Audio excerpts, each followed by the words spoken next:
아주 반갑습니다. 네. 먼저 새해 인사 말씀부터 올리겠습니다. 방금 이 총리께서도 말씀하셨지만은 2015년 새해를 맞이해서 여기 오신 원로 여러분들 다 건강하시고 또 아주 새해 복 많이 받으시기 바랍니다.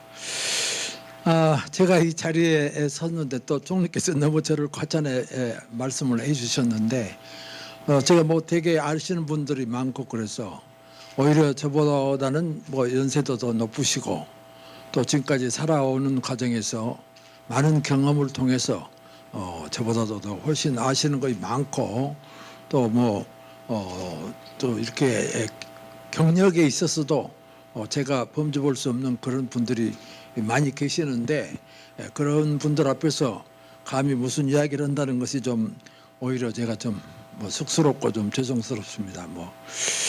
다만 제가 오랫동안 다산에 대해서 관심을 갖고 또 그분에 대해서 책도 쓰고 이렇게 글도 쓰면서 관심을 가졌다는 이유로 아마 오늘 저를 초청해 주신 것 같은데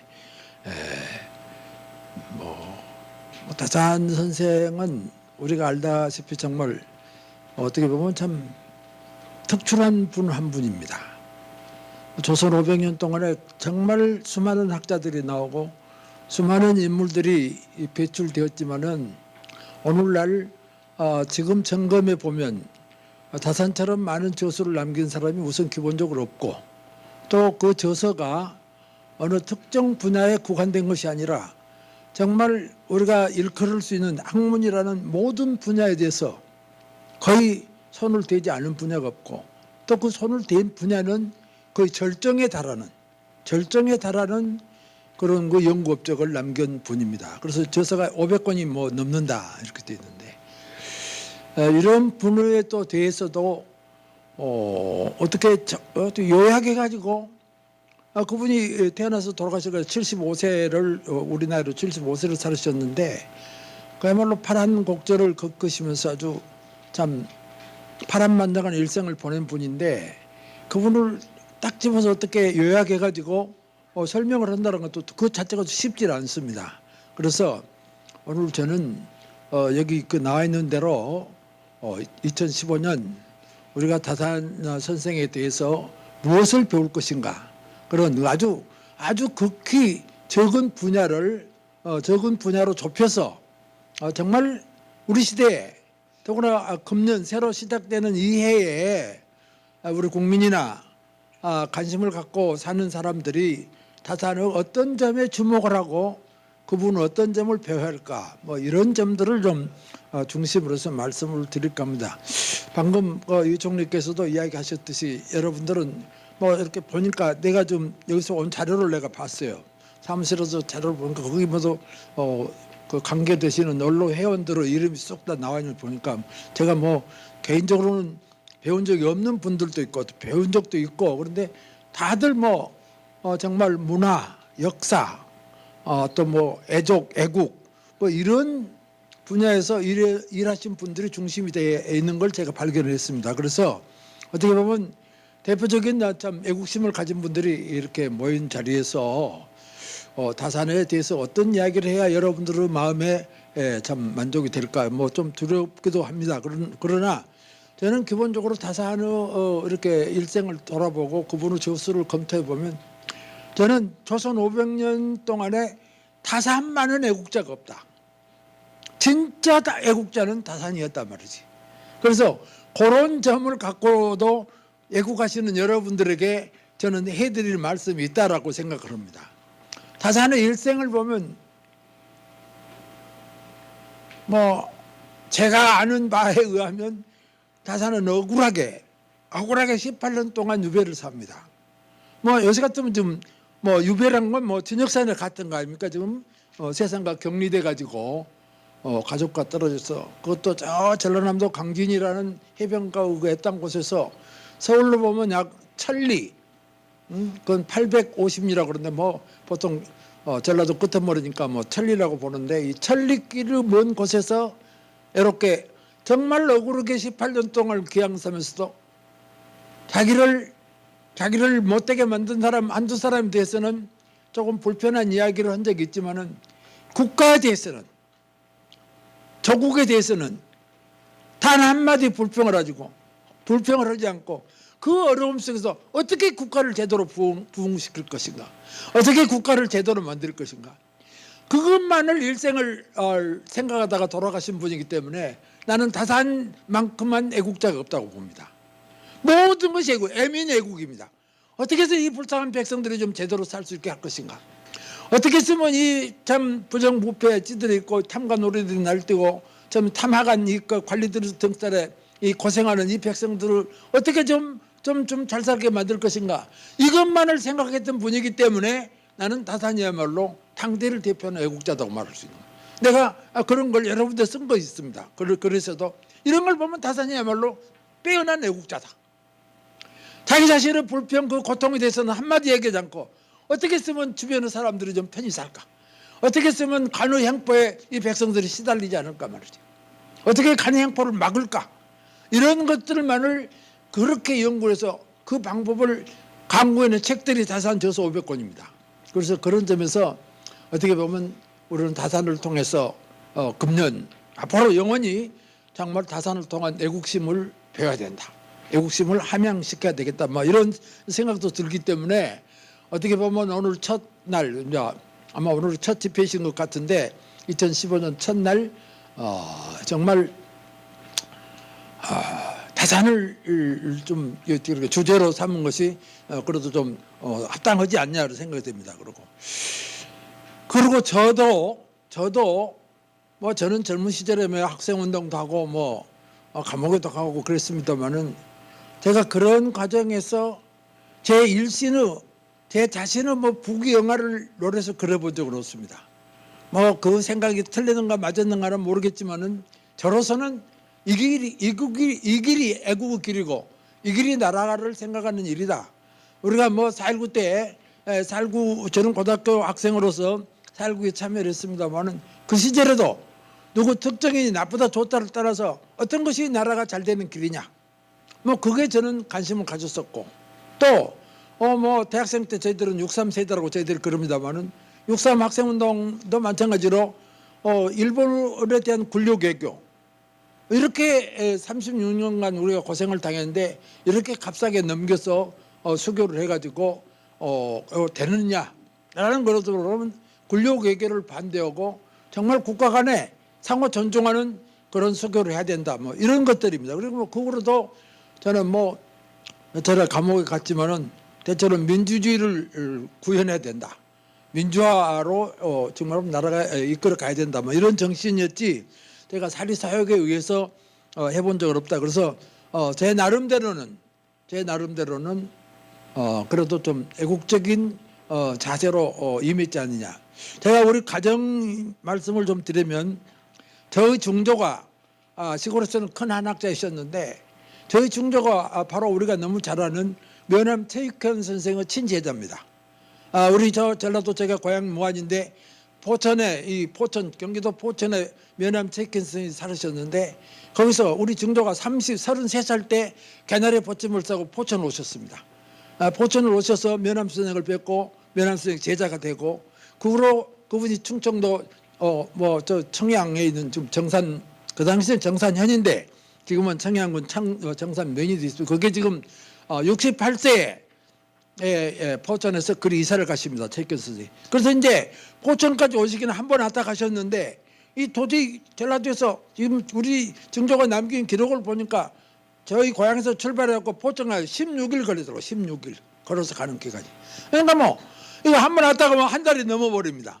그러니까 이게 뭐 올 수가 없는 거예요. 지금처럼 기차가 있고 버스가 있는 것도 아니고 말이지 순전히 걸어서 오는 건데 산 넘고 물 건너서 지금 가는 길인데, 그래서 몇 년을 못 뵙다가 마치 이 양반이 그 면함 선생이 68세에 이제 충청도 청양으로 이사를 오십니다. 그러니까 이제 전라도하고는 가깝잖아요. 이제 수시로 찾아다니면서 태인 의병을 일으킬 때 우리 증조도 참여를 하셨습니다.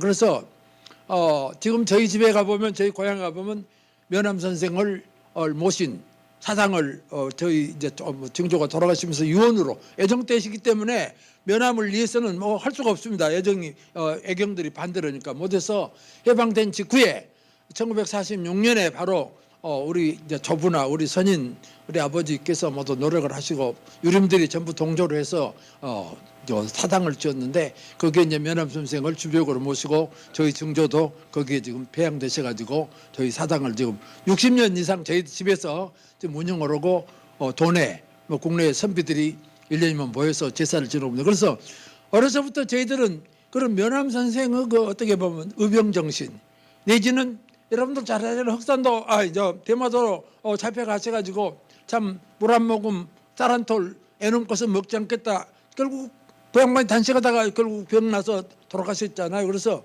어려서부터 저희들은 그런 정말로 면함 선생의 애국심 아마 한말에 면함사 74세 의병을 일으켜서 그 해에 돌아가시는데 요즘 74세는 다 젊은 사람들이지만은 면함 선생이 생존을 계셔서 74세면 그 고력입니다.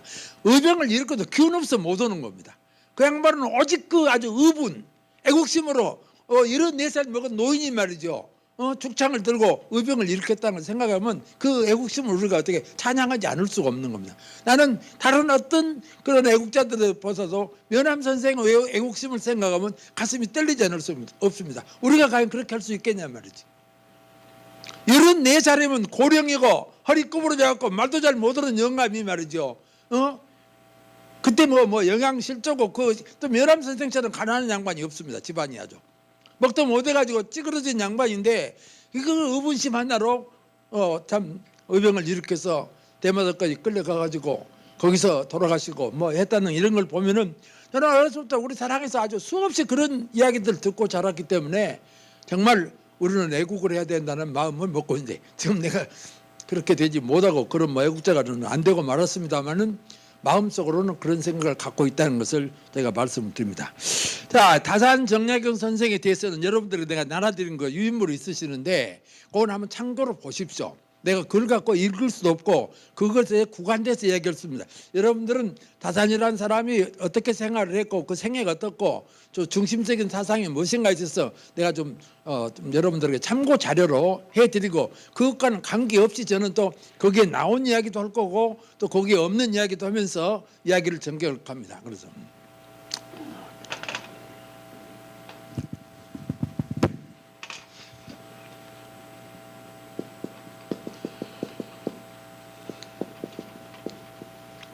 다산은 1762년에서 1836년 이게 이제 우리 나이로 보면 75세를 살다고 합니다. 18세기 말에서 19세기 초까지 그러니까 뭐 정말 우리 조선으로 보면 참 정조 순조 연간입니다. 정조 순조 영조 말 영조 38년에 태어나 영조가 52년까지 하니까 38년 정조 38년에 태어나서 결국 이제 정조가 등국한 후로 정조가 병신년에 임금이 되고 이제 다산은 그때 이제 14살, 병신년 15살이지. 정조가 임금을 되던 해에 다산은 15세에 결혼을 합니다. 이게 이제 16세 된 처녀, 저 서울의 해연동 풍산홍씨 저보다 연령이 많은 분들이 연세가 높으신 분들이 많아서 잘 아시겠는데 이 조선시대는 어떻게 보면 이게 시족사입니다. 한 성씨가 주름을 잡으면 그 성씨가 잘 되는 겁니다. 뭐 예를 들면 안동 김씨라든가 여흥민 씨라든가 초치고 파치고 다 했잖아요. 다른 사람은 어디 첨벙을 안 줍니다. 돈 갖다 주면 안 주고 정승파서는 자기들이 다 해먹고 말이지. 어떻게 보면 이게 시족사예요. 그래서 영조 정조 영조에서 정조, 영조가 52년을 하거든 임금을. 정조가 24년, 이게 얼마입니까 지금 이제 76년 동안 이 영조 정조 연간, 이 연간이라는 게 가장 세력을 날치던 성씨가 바로 풍산홍씨, 풍홍 달서라 그럽니다. 풍산홍씨와 달성서씨가 초치고 파치고 해먹었어요. 요 76년 동안 말이죠. 정말 정성이 수두룩 벅적합니다. 집집마다 판서고 말이죠. 형제가 사형제면 사형제가 다 판서고 말이지. 형제가 둘이면 뭐 둘이 정승이고 말이지. 풍홍달서. 바로 이 풍홍집으로 다산이 이게 이 해안동 사는 거예요. 그러니까 저 광주 지금은 이제 지역이 행정구역이 바뀌어가지고 한강 남쪽은 광주고 한강 북쪽은 이제 뭡니까 남양주가 돼 있지만은 그 당시는 한강 북쪽 일부도 광주로 들어갑니다. 광주군이 그 당시 광주. 일부러 조선시대는 이쪽 동네 저쪽 군과 이쪽 군과 통하게 해서 그렇게 이렇게 지역을 그렇게 붙여놓습니다. 한강으로 나눠버리면은 광주고 양주가 너무 멀어버리잖아요. 그렇기 때문에 광주 양주 일부를 광주로 이렇게 편입시켜 놓는 거죠. 그러니까 거기서 다산이 태어나다. 그러니까 지금은 뭐 거기가 무슨 뭐 참 아스팔트가 돼 있고 뭐 도로가 넓혀졌고 남양주까지 가는 데는 뭐 불과 뭐 3, 40분이면 안 막히면 충분히 갈 수 있지만은 뭐 옛날 같으면 하루 아니 이틀 거리입니다. 주로 걸어오는 것들은 주로 한강 배를 타고 오는 거죠. 배를 타고서 두모포, 지금요 한남대교가 두모입니다. 두모포. 그러면 광진나루, 광나루 이렇게 이제 서울로 들어오는 거거든요. 주로 좀 많이 배편이 좋을 때는 동작나루까지 오고 한강나루, 한강지까지도 오고 이렇게 해서 서울로 들어오는데 이 광주라는 지금은 이제 남양주시 조안면 능내리인데 광주라는 곳에서 서울 이 해연동 혹시 나는 이 다산의 일생을 보면서 이게 아주 매우 중요한 계기. 15세에 풍산홍씨 16살 자기보다 한 살 연상의 여인에게 장가를 든다. 이 촌놈이 어떻게 보면 아주 깡촌놈이 서울 한복판에 양반집으로 장가를 온 거지. 지금이나 그때나 남자 팔자는 장가 잘 가야 되고 여자 팔자는 시집 잘 가야 되는 겁니다. 너무 맞잖아요. 사람이 뭐 좋은 집안으로 장가서 부잣집 가는 사람이 풀려버리잖아요. 그냥 뭐 재벌가로 가버려서 그날로 지가 재벌 돼버린대 뭐. 장가를 잘 가야 돼. 그런데 다산은 장가를 참 잘 간 것 같아요. 이 풍산홍 씨가 어떠냐? 풍산홍 씨가 이게 참 재밌는 건데 두 형제가 있더라고요. 홍중유, 홍중우 두 형제가 있어. 형제. 여기가 큰아들, 둘째. 이거 홍중유라는 사람이 아주 유명한 판서입니다. 홍판서로 하죠. 이분이 아들을 이제 아들한테 뭐 아들이 없어. 이 중우라는 사람이 아들을 이제 홍수복, 홍하복, 형 이렇게 여기서 몇이 있습니다. 더. 근데 이 홍수복가 여기 자기 큰아버지 집으로 양자를 가버립니다. 그러니까 여기 보면 그런 게 중우가 이 홍하복가 다산의 장인인데 이 홍수복이라는 사람은 이 양자를 갖고 자기 백부, 자기 큰 집으로 장가를 가고 아들들을 낳는데 홍인호, 홍우가 다 판섭니다. 그러니까 다산으로 보면 바로 사촌 형제간들이죠. 그런데 양자를 가버리니까 육촌이 되는 거 아닙니까? 여기가 다산이거든요. 홍하복 이 후손들이 다산 제가 홍하복은 다산 장인입니다. 근데 이분은 뭔가 홍수보는 홍판사라고 하면 조선 후기에 엄청나게 유명한 사람입니다. 요새 사람들은 잘 모르지만 당시 보면 홍수보, 홍판서마저 유명한 서울에서 아주 이름난 그런 그 벼슬아치입니다. 이 홍수보라는 사람이 다산으로 보면 홍수보가 바로 처백부잖아요. 바로 이제 요리 이제 양자를 갖게 되면 처당숙이 되지만은 뭐 혈연으로 보면은 지금 바로 그냥 자기 처백부란 말이에요. 그러니까 여기 아들들이 또 잘 됐어요. 근데 이분은 아들들이 이 아들 3명에 딸 하나를 뒀는데 이 애동 딸한테 다산이 장가를 여기는 문과교육은 무과학교육이에요. 근데 이 홍하보라는 사람은 무과학교육이지만 글을 잘하기 때문에 성지배설합니다.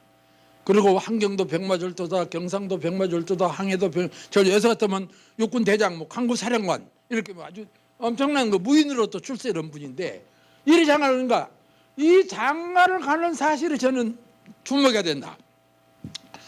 물론 다산 아버지도 큰 학자고 다산 집안이라는 게 정말 8대 옥당 집안으로서 다산의 12대조에서 다산 5대까지 단 한 차례도 그러지 않고 연달아서 8대가 문과에 급제해서 전부 홍문관에 들어간 소위 8대 옥당집이라고 합니다.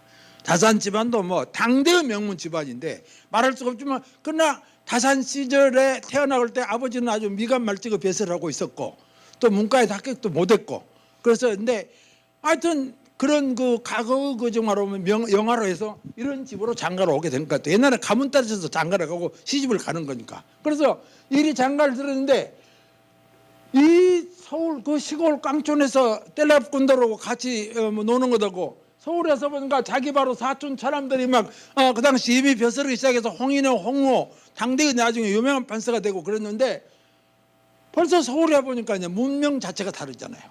중국에서 들어온 수많은 책들 또 고관대작들 그리고 지식인들 상대하면서 여기서 벌써 그래서 다사는 이제 16세에 그 1년 뒤에 이제 이 서울 생활을 하게 되니까 서울서 살게 되는데 1년 뒤에 벌써 자산의 기록을 보면 내가 16세에 바로 장가간 다음에 성호 이익 선생의 문집을 봤다.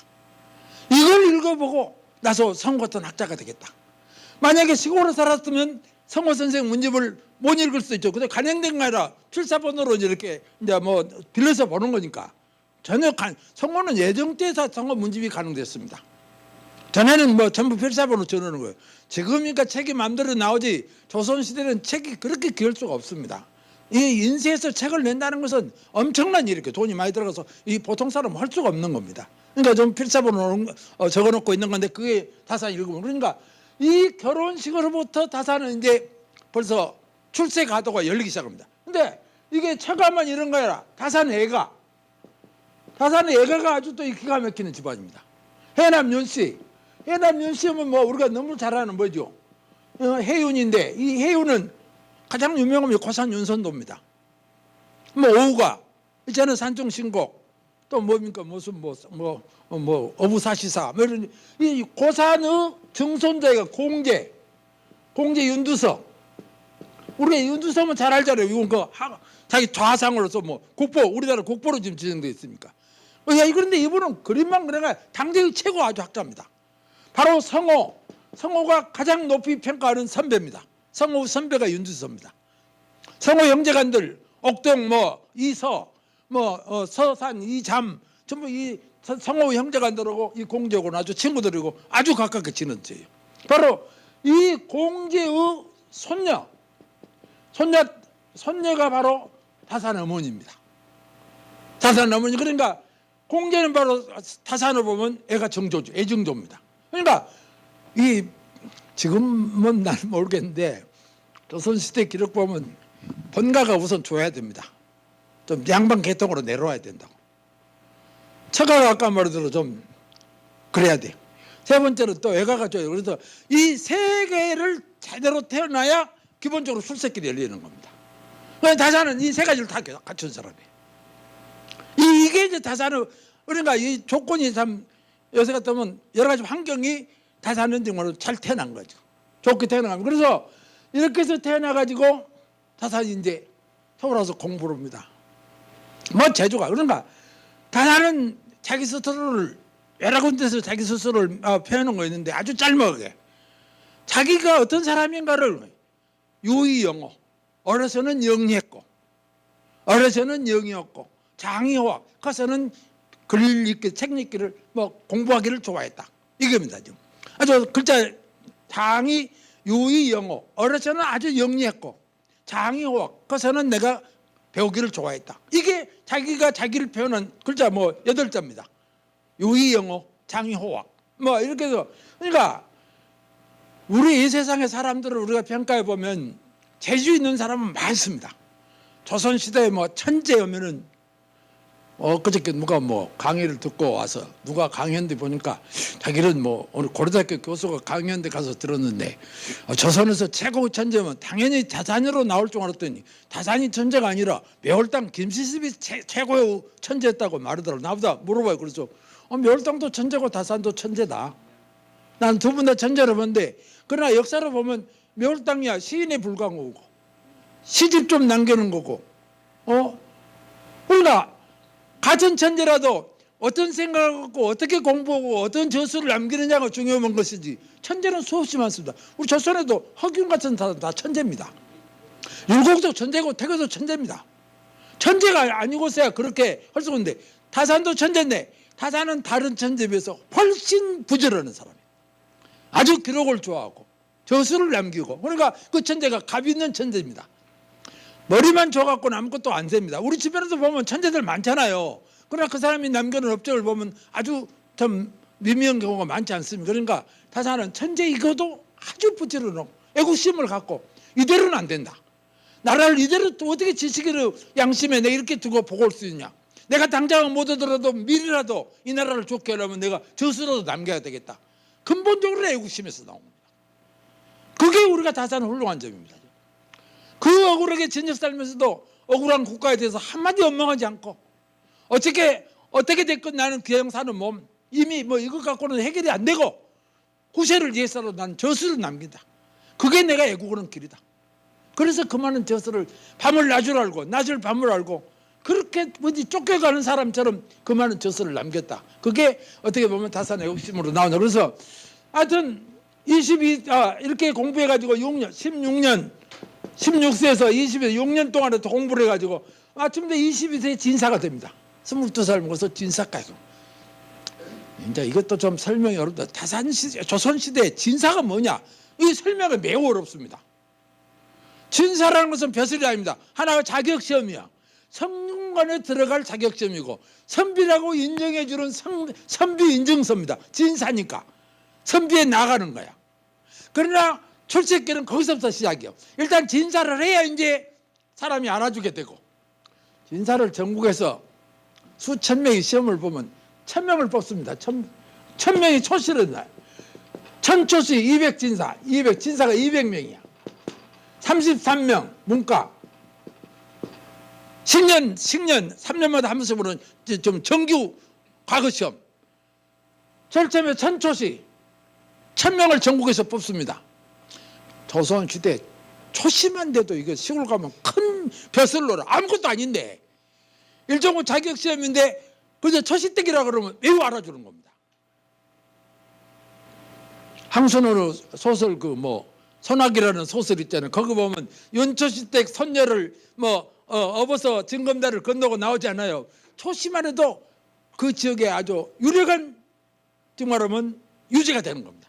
그러니까 여기서 1000명을 뽑아갖고 거기서 200명을 고르는 것이 진사입니다. 진사 합격한 사람이 이때 성균관에 들어갑니다. 이제 요새 같으면 국립대학 들어갈 자격증이에요. 일동 국립대학 들어가요. 그래서 타사는 여기서 진사가 되는데 진사가 돼서 진사 합격증을 받고 이제 진사 합격자들 200명이 모여서 임금에게 사은잔치는 거예요. 임금님이 저희들을 진사로 합격시켜서 고맙습니다 하는 말하면 사은잔치를 베풀어요. 네 정조가 우리가 다산을 또 이야기하다 보면 정조를 이야기하지 않을 수 없는데 정조라는 사람이 대단한 사람입니다. 다산도 정조 학문에는 앞발두발 다 든다 그래요. 어디 물어보면 자기가 묻는데 이미 다 알고 물어보는 거예요. 답변 잘못하면 콩코 다친다는 거예요.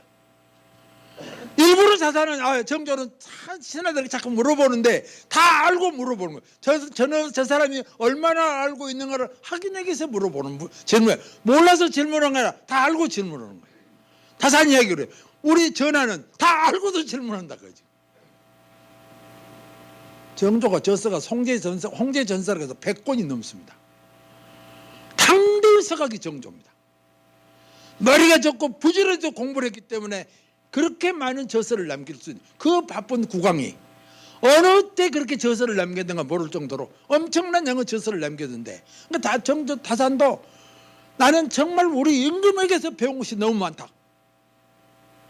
임금에게서 배운 것이 너무 많다. 그러니까 일단 무슨 참 통치자가 되려면 좀 알아야 된다고. 정조가 그렇게 많이 알고 있는 거야. 아니 뭐 신하들이 어떻게 좀 안다고 할 수가 없어. 다 너무도 많이 알아버리니까.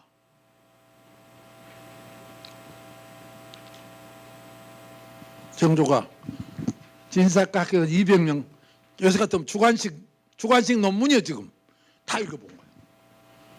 다 읽어봤어. 딱 하나 찍었어. 이걸 보면 정약용이라고 답안지에 이름이 써있는데 이 기가 막혀서 논문이. 그리 논문이고 딱 기억하고 있어요. 졸지를 가면서 신고로 전에 저기서 사회자가 홍길동 박길동 정길동 부르면 찾아서 임금 앞에 이제 고개 숙여를 가는데 정약용이 딱 와서 온 거예요. 다른 사람은 다 보내놓고 정약용 너 거기 있어. 고개를 들라. 근데 다 고개를 이렇게 들면 임금 앞에 고개를 들 수가 없잖아. 모험하게 잘못하면 큰일 난다고. 고개를 숙일 수밖에 없는 거지 지금. 고개를 숙이는데 고개를 들라. 고개를 들었어. 너 지금 나이가, 네가 정약용이야. 예, 전하 정약용. 나이가 몇 살이냐? 제가 22살입니다. 20살. 그러니까 이 한마디로 끝났는데 그게 바로 정조가 다산을 답한지를 읽어보고 요놈 앞으로 키워야 되겠구나. 요놈 좀 관심을 갖고 내가 봐야 될 놈이다라고 딱 지목을 한 거지. 거기서부터 지금 정조와 다산은 만남. 이게 다산은 이걸 풍운제라고 그래요.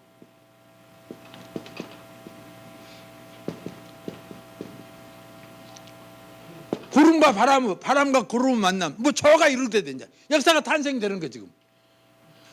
바람이 아무리 불어도 구름이 아무리 떠 있어도 바람을 만나야 움직여야 그게 찰 때는 서리가 되고 이슬이 되고 뭐 눈이 되고 그러지 않아요. 그러니까 뭐 이룩되려면 풍은 그래서 바람과 구름 만남. 다산이 22세에 정조하고 말 한마디.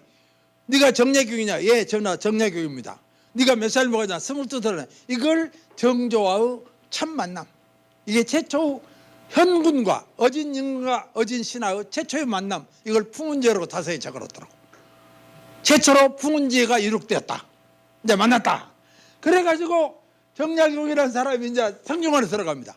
성균관은 전국의 천재들, 거의 천재들 200명이 모였어. 경상도도 오고 전라도도 오고 충청도도 오고 모아가지고 학문 토론을. 이게 아주 이 다산은 이제 공부가 되는 겁니다. 거기서. 성균관에 들어가서 막 논어를 넣어놓고 대학을 넣어놓고 중용을 넣어놓고 주역 뭐 이거 막 넣어놓는데 그런데 이 정조란 임금은 신하를 키울 그런 욕심이 있어가지고 계속 성균관을 오고 질문서를 보냅니다. 200명 중에 전부 답변서를 써내갖고 거기서 채점해갖고 또 계속 다산이 1등을 합니다. 이 정조가 자기 정말로 인재 양성을 위해서 그렇게 머리를 쓰는 사람이야. 계속 문제를 내가지고 답안지를 써놔줘 계속. 그런데 이 답안지마다 다산 걸 읽어보면 기가 막히거든. 정조가 계속 막 무릎을 치고 막 박수를 치면서 이거 최고다. 항상 1등으로 막 주는 겁니다. 그리고 또 이제 상을 내려요. 상을 내려. 그래서 다산이 보면 내가 상을 하도 많이 받아서 상을 어떻게 적을 수가 없다. 뭘 받았다고. 하도 많이 받았기 때문에 기록을 남길 수 없단 말이에요. 다산을 기록을 보면 나와 있는데. 그래서 여기서 정말 보면 22세 성균관에 들어갔고 6년 동안 공부를 하는데 이 기간 동안에 성균관 학생을 정조가 수시로 부릅니다. 국가 정책을 물어.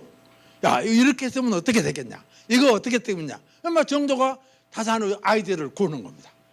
정조가 다산의 아이디어를 가지고 정책은 여러 가지가 있습니다. 그래서 여기서 그러니까 벌써 다산은 그러니까 벌써 소문이 정약용이야말로 이거 정말 크게 될 사람. 그러니까 그때부터 벌써 정약용하고 반대편. 요새 같으면 민주당하고 뭐가 새누리당하고 하자면은 좀 새누리당 사람들이 집권 오고 있어 지금. 근데 이 대통령이라는 사람이 새누리당은 만나지도 않고 야당에 누구 말이지 어디 서울대학교 학생을 계속 불러다 가니까 이게 기가 막힐 거 아니에요. 새누리당 사람들이 너 이놈 새끼 두고 봐자. 이게 다산의 불행이라는 겁니다. 이당 정의모 선생은 주는 화태라. 임금을 제대로 만난 것이야말로 모태다. 주는 화태다 그런 거죠. 너무너무 다산을 예뻐한 것도 문제되다. 그런데 정조 입장에서는 예쁘지 않을 수가 없던 거예요. 너무 옳고 너무 잘하고 너무 똑똑하니까. 거기서부터 다산은 지금 말하면 유배가 지금 정해져 있는 거예요 지금. 결국 저것을 놔두면 저것이 집권해가 되고 저것이 판칠 때인데 그럼 우리는 망한다. 민주당이 집권하면 저 한나라당 망하잖아요 지금. 똑같은 거예요 지금. 대통령이 한나라당 사람을 불러갖고 이야기를 해야 되는데 그 당시 남인이니까 노론이 판에 남인이니까 이거 행편없는 당이거든 지금. 요새 같으면 뭐랄까 지금 뭐 통합진보당이나 대랑가도 몰라 지금. 인정도 않는 당의 사람을 불러다가 계속 써먹는단 말이야. 이게 이제 정조. 어떤 사람은 그러니까 내가 뭐 써놓은 글을 읽어보고 정조가 좀 다산을 그렇게 그냥 내놓고 안 해야 되는 건데 너무 내놓고서 그러는데 정조 입장에서는 안 할 수가 없는 거야 이게. 너무 옳고 너무 잘하니까. 우리가 잘한 것은 잘했다고 해도 못한 건 못하는 인간은 상정 아니에요. 그래서 그때부터 막 이렇게 상품을 내리는데 막 사람들이 부러워서 말이지 기가 막혀. 그래서 마침내 사실은 진즉 문과에 합격해야 되는데 6년을 기다려요. 이것도 나는 정조 배려라고 봅니다. 사실 이 6년이 다산 공부가 다 되는 시기입니다. 지금 임금에게 답변해야 되니까 엄청난 책을 봐야 되고 엄청난 내용의 책을 읽어야 되고 엄청난 자료를 분석해야 되고 이 공부가 아주 엄청나게 다산을 키워준 겁니다. 그래서 전직할 것을 다산은 이제 마침 28세 문과에 급제합니다. 6년 이 공부가 다산의 유배 가서 어떻게 생애 풀어먹을 공부를 다 한 거죠. 말이 그렇지 6년이라는 거 굉장히 깁니다. 어떻게 보면 대학원 6년 아닙니까 지금. 이 6년을 다산은 본격적으로 공부를 한 거란 말이에요. 뭐 사서 오경 제자 백과 뭐 다 있고요. 다산은 한 번 보면 외운다 그럽니다. 한 번 보면 외운다는 거죠. 어떤 기록을 보면 책이라고는 안 본 것이 없고 본 것은 다 외운다. 조선 시대는 그런 정도 돼야 천재라 그러지 무슨 글자나 몇 자 외우고 그것 갖고는 천재라고 할 수 없습니다. 지금 우리가 역사적으로 누구라고 이름 남긴 사람들은 다 천재입니다. 솔직히 말하면. 그 당시 문과 급제면 일단 천재라고 봐야 됩니다. 시골에서 문과 급제하려면 그 뒷산이 3번 울어야 된다고 그래. 난 그 말이 뭔 말인가 모르는데 우리 할머니가 그런 얘기를 해요. 우리 동네 옆에 동네에서 우리 이제 집안에 나로 보면 고조볼 때니까 문과에 급제한 바가 있는 고종 뭐 철종 때 문과에 합격을 시은 분인데 전해오는 말이 그 뒷산이 3번 울었단다. 우리 뭐 이제 우리 할머니께서 그런 이야기를 우리가 들었어요. 그러니까 그렇게 어려운 겁니다. 그래서 다산은 이제 28세 문과가 급제해가지고 이제 마침내 벼슬을 갑니다. 여기가 우리가 지금 배워야 할 대목이 하나 나옵니다. 지금 다산은 문과에 급제를 하시고 집에 돌아와서 28세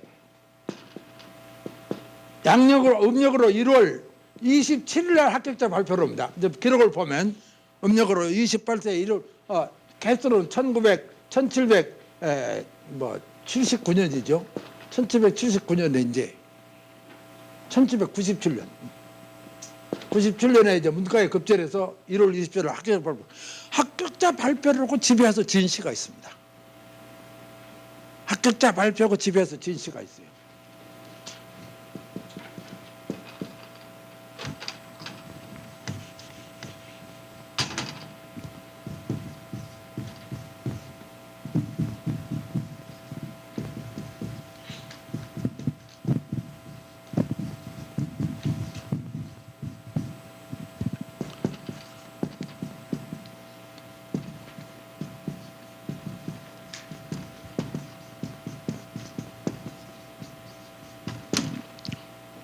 이게 글자 5자로 되게 5원 율시인데 여기가 이제 4줄 있고 여기가 2줄 있고 그래서 이제 58은 40 글자 40자로 된 시인데 내가 지금 한 구절만 뺐는데 둔하고 졸렬해서 임금님이 시키는 대로 내가 감당하기가 어렵지만은 겸사지요. 내가 둔하고 졸렬해서 임금님이 시키는 대로 내가 다 감당해내기가 어려운 사람이지만 나는 공과 염으로 정성 바치기를 원하노라. 나는 내가 일생을 벼슬하면서 공념으로 하겠다. 이게 나는 대한민국 지금 공직자라고 하면 이걸 해야 돼. 공직자가 공을 버리면 나라가 버려버립니다. 공심을 가져야지 사심을 갖는다.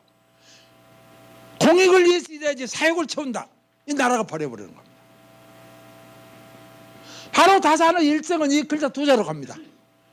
목문심수도 전부 공념입니다. 공직자가 공념할 때 나라가 된다. 공직자가 사심을 가져버린다. 공직자가 사욕을 가져버린다. 이건 나라는 끝난다. 나는 임금님이 시키는 대로 부리는 대로 감당해내기가 어려운 사람이요. 둔하고 졸렬한 사람이니까. 그러나 나는 공과 염이라는 이 2 글자로 나라에 정성 바치기를 원한다. 나는 이 공념으로 일생을 살아가면서 왜 문과에 급제했으니까 내일부터는 이제 벼슬아지가 된단 말이죠. 자기 각오를 적어놓은 거예요. 공념 언어성, 공과 염. 이 공이라는 뜻이 여러 가지가 있어요. 우리가 지금 공, 영어로 퍼블릭 아닙니까 지금. 공, 사와 반대가 되고 공에는 공정이란 말도 들어가고 공평이란 말도 들어가고 공정하고 공평하고 이거 뭐 다 통하는 말입니다. 공은 사하고 반대입니다. 사욕을 버려야 된다. 사심을 버려야 된다. 공익을 위해서, 공중을 위해서, 국민을 위해서 공으로 살아가야 된다. 공. 염은 뭐 우리가 너무 잘 알아. 다산은 뭐 몽심세서 거기 아마 그걸 쓸 겁니다. 보면 거기 자료 보면 염자, 목지, 법무, 청렴이라는 것은 목민간의 근본적인 업무다. 만선지연이요 대덕지근이다. 모든 덕의 뿌리요 만가지선의 근원이다. 그래서 불념이 능목자 묘지여라. 청렴하지 않고는 공직자 생활할 수 없다. 공무원 될 수가 없다. 이 뭐 청렴에다가 못 박은 겁니다. 두 가지 어른가. 공과 염, 공정, 공평. 지금 우리 한국이 지금 솔직히 말해서 가장 문제가 공정하지 못하고 공평하지 못합니다. 과연 재판이 공평하냐? 재판이 공정하냐? 유전 무죄, 유전 무죄, 뭐 무전 유죄, 유전 무죄, 무전 유죄, 뭐 아주 뭐 인간에 아주 깔려 있는 이야기들입니다. 돈 있으면 집행유예 나고 돈 없으면 전역 살아야 되고 말이지. 과연 공정한 재판, 공정한 수사가 되고 있냐? 이런 것들이 이제 문제 아닙니까? 그러니까 지금도 우리는 이게 아주 인류 영원한 목표입니다. 한 시대의 문제가 아니라 이건 인류가 살아가는 동안에 나라가 되고 세상이 되려면 이 공념 두 글자 아니면 안 된다. 나는 우리 공직자들 이걸 깨달으는 해가 금년이 돼야 된다는 거죠. 공으로, 염으로. 이것만 되면 나라가 되는 겁니다. 다른 어떤 것이 안 되더라도 이 공념 두 글자. 그런데 다사는 1등 자기가 실현하는 거고 자기가 실천으로 옮긴 일이고 그렇게 살아야 된다고 그렇게 강조를 했고 목민심서는 이 두 글자를 실현하기 위한 책이 바로 목민심서 48권입니다. 목민심서 48권은 시작부터 끝까지가 공념입니다. 공직자가 공념하고 공평하면 공정하고 공평하면 된다. 그리고 그것도 건성건성이 아니라 정성껏 해야 된다. 북한에서는 뭐 건성건성하면 목 달아나가잖아요. 뭐 박수를 쳐도 뭐 건성건성 친다고 뭐 어느 신문을 본 게 그랬더라고 보니까 모든 일을 정성을 바쳐서 해야 된다. 이게 맞는 말이에요. 그냥 이 공념도 적당히 하는 거 아니야. 온갖 정성을 바쳐서 공하고 염해라. 이 말이 되잖아요. 이것이 28살 먹어서 문과에 합격한 소감으로 적어놓은 다사는 신데 자기 뜻을 밝혀놓은 건데 이대로 일생을 산 사람이 나는 다사이다 보는 겁니다. 죽을 때까지도 공과 염으로 살아갔던 사람. 그 어려운 유배 생활에서도 한 번도 공을 잊어본 적이 없고 청렴을 잊어본 적이 없습니다. 자기가 곡산 도부사 시절에 전라도 지방 여태 같은 목민관 시절에 한 3년 동안 했던 걸 보면 완전히 공념입니다. 다사는 자기가 가서 어떻게 했다는 것을 전부 기록으로 남겼습니다.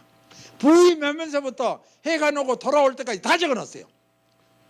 자기가 목민관으로서 했던 일을. 그걸 보면 전부 공념이야.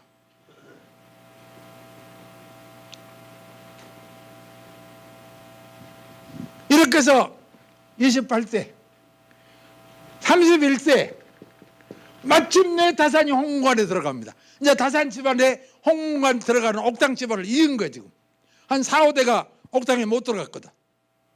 다산은 고조, 경조, 조부, 아버지까지는 모두 4대가 못 들어갔어. 5대조가 홍문관 들어가고 그 이제 5대 손 다산이 처음으로 31세에 홍문관 수찬이 됩니다. 바로 홍문관 수찬이 돼서 이제 나라를 위해서 일할 때인데 다산 아버지가 진주 목사로 계시다 진주 현지에서 돌아가셔 버립니다. 그래서 2년 동안 뭐 옛날에 상당하면 벼슬을 못 얻잖아요.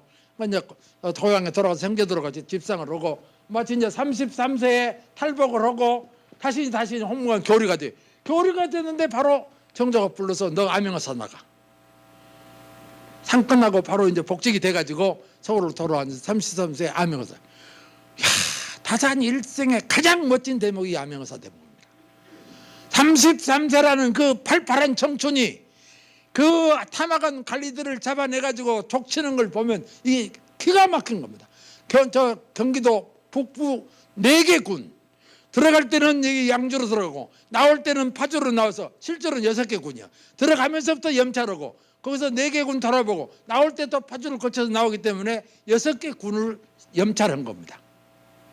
그런데 15일간을 돌아다니는데 하여튼 이 다산이 또 이게 서울로 장가든 것이 하나가 중요한 문제고 이 세 번째 두 번째가 이 암행어사로 나가든 암행어사로 가서 경기도 북부지방 상령 지금 마전 이건 지금 북도 부관 입당입니다. 부관 땅 지금 38선 이북으로 돼 있고 경기도지만은 그리고 그게 지금 야 그다음에 이제 뭡니까 그 옆에가 뭐지요? 적성 지금은 파주시 적성면인데 그 당시 적성현이고 그 옆에 연천 이 두 개가 이제 지금은 남한이고 네 개 고을에서 두 개는 북한이고 두 개는 남한인데 이 네 개 고을을 돌아다니면서 이 가서 참 정말로 참 민한 기자처럼 한 바퀴를 돌아보고 이 패폐한 농민을 보고 여기서부터 자산 생각이 달라요. 이렇게는 나라가 망하겠구나. 이렇게 농민이 못 살고 이렇게 관리들의 탐욕이 심해가지고 어떻게 이 나라가 유지했겠냐. 여기서 다산은 새로운 사명감을 얻는 거야. 이거 나라 고치고 바꾸지 않고는 안 되겠구나. 가만두고 있다가는 이거 나라 망한다. 반드시 나라를 망한다. 이게 또 이제 다산은 두 번 서울 와서 공부를 하면서 참 변화가 일어났고 하나가 이제 33살 먹어서 그 젊은 나이에 이 경기도 북부지방의 그 피폐한 농촌을 한 바퀴 돌아보고 가서 샅샅이 골목골목 돌아다니면서 민원을 파악해보고 백성들의 뜻을 알고 돌아와서 이때부터 자기가 이제 흥분을 시작해요. 이대로는 안 된다. 이건 나라를 변화시켜야 되겠다. 다산의 계획사상이 거기서부터 나옵니다. 이제 고치고 바꾸자. 변화를 일으키지 않고는 안 된다. 그대로 놔두면 이건 나라 망한다.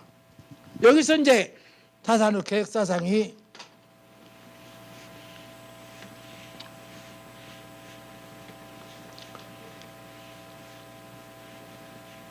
그리고 나중에 저 기양제 유배지에 가서 적은 기록이지만은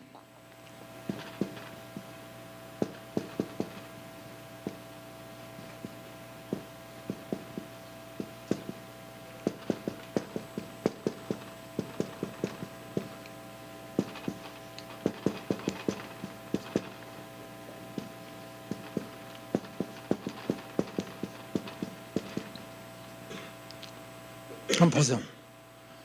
일모일발 모발 하나인들 우리 인간의 신체로 보면 털끝 하나인들 무비병이라 병들지 않은 것이 없다. 영어에서 부정은 뭐죠? 부정 다 배웠잖아요. 긍정도 아니고 강한 긍정입니다.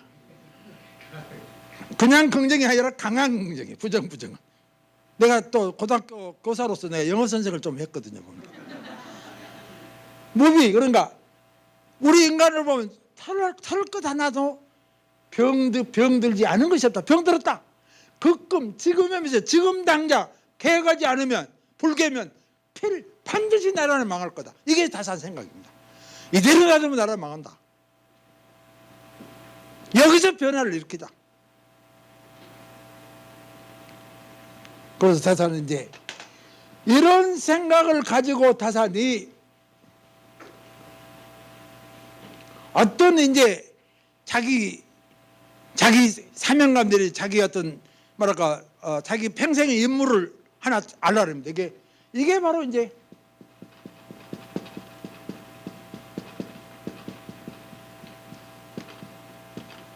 글자 5자입니다. 천하부이구라 썩을 부자 부패할 부자 부패란 말이에요. 천하 온 세상이 부패한 자가 이멸 이게 어제 오늘 일하다 이러면 나라가 지금 구조적으로 썩었다. 내가 대학생 때 미국에서 간행하는 뉴스퀴즈다 타임즈다 이렇게 주간지가 있잖아요. 대학생 때 영어 공부한다 그런 걸 좀 보고 그러는데 그거 어느 때 보니까 아시안 커럽션 아시아 부패라는 특집 기사가 났어요. 아시아가 그래 전통적으로 부패한대요. 인도, 중국, 말레이시아, 필리핀, 일본, 한국 이거 세계적으로 썩은 나라들입니다. 그래가지고 오래전부터 썩어 있는 거예요. 중국도 보세요. 지금 공산주 연락해서 썩어갖고 난리잖아요. 지금 추록으로 6대가 뇌물이 나왔다고 그제 신문에 보니까 이게 묘한 나라예요. 중국도. 조선시대 부패 관료들 여기 이쪽으로 올라가면 뭡니까? 요 지금 청운동 일대 지금 그때 거기 서촌이고 저기 동촌이 지금 말하면 안국동 이쪽이 지금 말하면 양쪽이 노론들 사는 동네입니다. 저희 말하면 풍홍 달서들이 대자로 그쪽으로 살고 안동 김씨들 뭐 영민 씨들 모두 판치고 사는 대상인데 이게 12사랑 안동 김씨는 12사랑이 그때 조선 말에 있었는데 이게 막 지게 빨아줘도 곡식 싣고 하는 거에 줄을 이은다는 거야. 현 뭐 시장 요새 같으면 목민가 나는 뭐 현령이다 현감이다 한다 나가려면 최소한도 3,000석 줘야 되고 2,000석 줘야 되고 말이지. 이 썩은 것을 근데 다 사는 그러니까 온 세상이 부패니 버린다. 성경에는 태초에 말씀이 계셨다 그러는데 타사는 태초에 부패가 있었느니라 지금. 그냥 쓴 거 아니라 불안이란 말을 씁니다. 썩을 뿌자 문드러질 난자 불안. 천하 불안이 불능시냐라. 천하가 썩어 문드러져서 어떻게 손볼 길이 없다. 이게 다산 탄식입니다. 썩은 것은 겉으로 썩은 것이요 문드러진 것은 속에까지 파고 들어갔어 지금. 이게 불안입니다. 천하 불안이 불능시냐라. 천하가 썩어 문드러져서 어떻게 해볼 수가 없다. 말이 야박하지만 이게 사실이니까 어떻게 내가 말을 안 할 수가 없습니다. 이 불안이란 말도 다산이 지어낸 소리가 아니라 중국에 사기도 나오는 소리입니다. 불안이란 말이. 썩어 문드러졌다. 그래서 다산은 이 썩어 문드러진 것을 그러면 이제 다산 공부, 다산학, 다산실학 이게 뭐냐? 어떻게 그러면 이 썩어 문드러진 것을 나열하는 거죠. 다산 공부라는 거 쫙 500권이 얼마나 썩은 나를 전부 나열합니다. 이렇게 썩었고 이렇게 썩고 이런 정도로 이렇게 썩었다. 그러면 다산 학문은 뭐냐? 어떻게 그러면 안 썩어? 대안을 제시하는 겁니다. 다산은 대안을 제시하는 거예요. 이렇게 썩었다. 여기 어떻게 안 썩을 것이냐? 어떻게 안 썩냐? 자 지금 그저께 뭐 어느 신문을 보니까 뭐 새 신년도에 뭐 국민 의식 조사를 해가지고 뭐 신문마다 뭐 이렇게 뭐 여론조사를 해서 발표했던데 어느 신문 보니까 국민들이 생각하는 한국의 가장 큰 문제는 부정부패다. 지금도 역시 어느 신문에 1번이 부정부패라는 거예요. 다른 어떤 문제보다도 한국 사회의 가장 큰 문제는 부정부패. 어떻게 해서 부정부패를 못 잡으면 나라가 안 된다. 타산세는 똑같은 겁니다. 지금 200년이 지났어도 우리는 똑같은 이야기를 하고 있는 겁니다. 공직자들의 부패 문제. 어느 날 시장 문서 돈 먹었다고 신문 안 나는 날이 없고 고위공직자들 한수원 뭐 보세요 어디 무슨 국장이 무슨 본부장이 뭐 돈 먹었다고 뭐 몇천만 원 먹었다 몇 억 먹었다 신문에 안 난 날이 없습니다. 그렇게 국가적으로 비난을 받고 국민의 비난을 받으면서 계속 일어나고 있는 거죠. 이걸 못 잡으면 나라가 될 수 없다는 겁니다. 어떻게 해서 부정부패를 잡아내냐.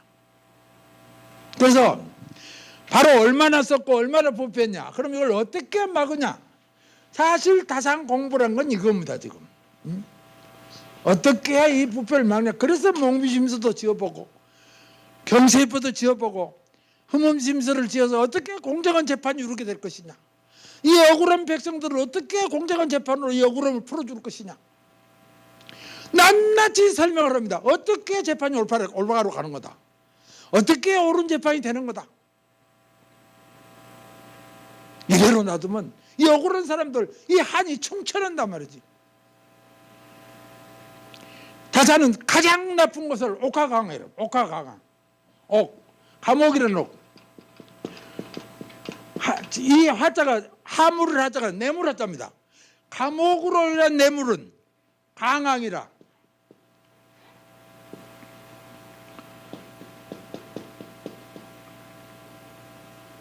이게 왕자가 이게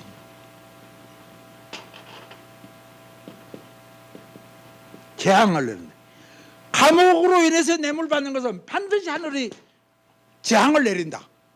당대에 재앙을 안 내리면은 손자 증손자 때까지 재앙을 내린다. 판사가 잘못 판결했고 뇌물을 받고 오판을 했다면 그 사람은 당대에 재앙을 받거나 재앙을 내리거나 아니면 지가 아들이나 지 손자더라도 재앙을 받게 돼 있다는 거죠. 세상에 억울하게 감옥 보낸다. 억울하게 사람을 죽인다. 사형을 시킨다. 이게 말이 되냐 그거예요 지금. 이게 돈 주먹으로 다 풀어줘 버리잖아요. 나는 지금은 모르지만 조선시대는 돈 주먹 무조건 풀어줘 버린 거지.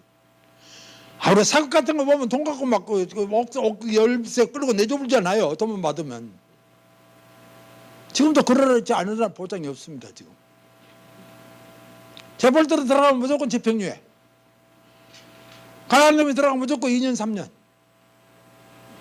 뭐 그런가. 제가 감옥에 들어가 봤었는데 보니까 벽에 써진 낙제는 아무리 닦아도 계속 낙서가 나오는데 유전 무죄 무전 유죄입니다. 그 낙서가 가장 많습니다. 이 가서 감옥에 들어가 있는 놈들 잡범들 보고 대화를 나눠보면은 억울하지 않은 사람 하나도 내가 돈 있어서 변호사만 샀으면 나가는 건데 말이지. 변호사 못 사갖고 이 감옥을 살고 있다는 거야. 눈물겨워 들을 수가 없어요. 우리는 들어가봤자 정치범들 금방 나오니까 뭐 우리는 똥깔 보고 진역이라 하지 뭐 진역죄도 뭐 어떻게도 풀리면 그냥 5만에 나오기도 하고 2달 만에 나오기도 하고 뭐 그러잖아요. 뭐 대통령 사명이 내리면 그냥 나오고 말이지 마음대로. 그러는데 이놈들은 아무 혜택도 못 받거든. 도둑놈들은. 그러니까 이 사람들은 자나깨나 돈이요. 돈 있으면 나가는데 돈 없어갖고 진역 살고 있다. 여러분들 진역 안 살아봐서 그러지 하루를 한번 살아보세요. 미쳐버립니다. 정말 그게. 아마 요새 지금 어디 그 어느 여자가 지금 들어갔는데 기가 막힐 거예요. 지금 아마 지금. 갑주려고 살다가 지금 들어갔는데 미칠 거예요. 지금. 바로 이런 점인자. 그래서 다사는 공정한 세상, 공평한 세상이 또 나오는 겁니다. 다사는 한 3가지를 줍니다. 어떻게 해야 그러면 이 부패와 부정을 막냐? 3가지를 드는 거예요. 첫째,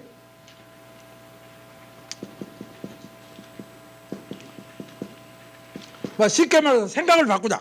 우리 국민들의 의식을 개조하자. 생각을 바꾸자. 다시 말하면 좀 뭐 고급스럽게 말하자면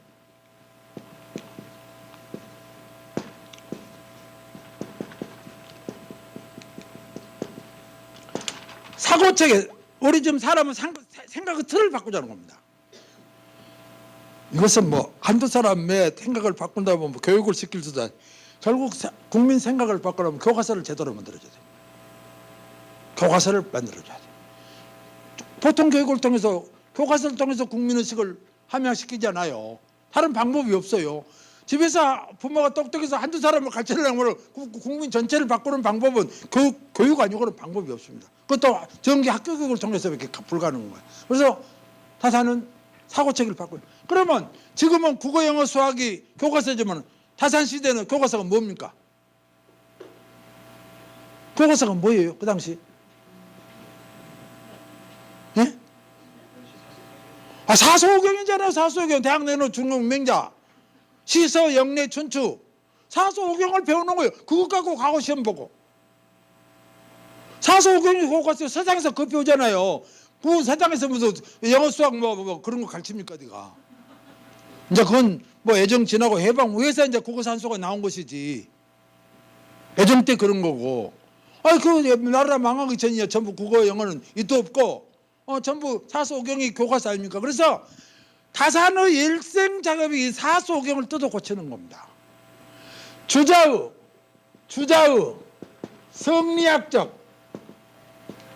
성리학적 해석을, 주자의 성리학적 해석을 다산은 실학적으로, 실사구시적으로 바꾸는 겁니다.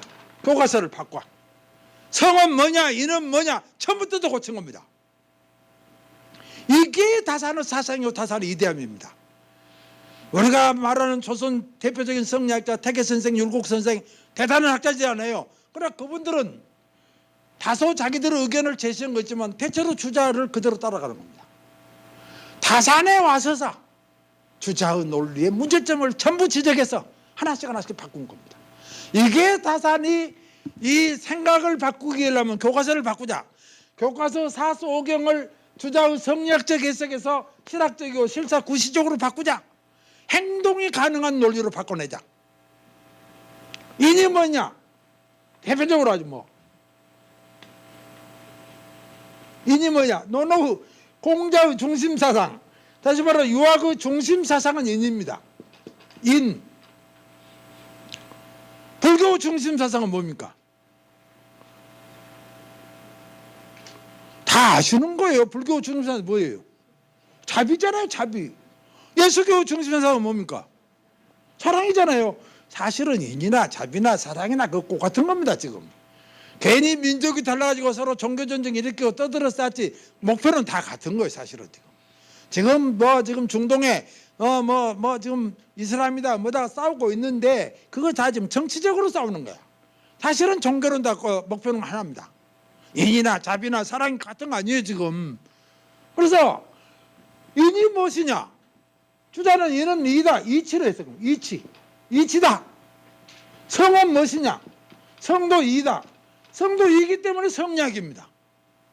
무슨 놈의 다산은 인이 리어야 이가 눈에 보이냐 손에 잡히냐 말로만 이론적으로 만들게 그게 행동으로 안 옮겨지니까 세상이 이렇게 썩어버린 거다. 인이 뭐지냐? 인은 사람이 둘 아니냐? 글자가 봐라. 사람이 둘이다. 몰래 이렇게 인하고 어려운 알아먹도 못할 소리 해석을 했느냐? 공자가 인이다 했더니 주자가 인자는 애질이요 사랑의 이치요 심지덕 마음의 덕이다 이렇게 해석을 했거든. 애질이다. 그러면 주자는 다 사는 거예요. 애질이 사랑의 이치 말은 건사하지 말고 눈에 보이냐 손에 잡히냐 어떻게 하는 거야 그걸. 애질이를 어떻게 해야 되냐 그러면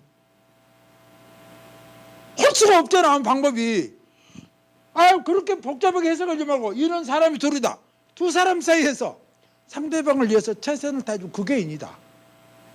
부부간에 형제간에 부자간에 친구간에 군신간에 사제간에 스승은 제자를 예뻐주고 제대로 가르쳐주고 제자는 스승을 제대로 존경해주고 살아요. 그게 인이다. 행동으로 보여주는 것이 그게 인이지 인을 이치라고 하니까 아무것도 안 되지 않냐. 그러니까 나라가 이렇게 썩어버린 거다.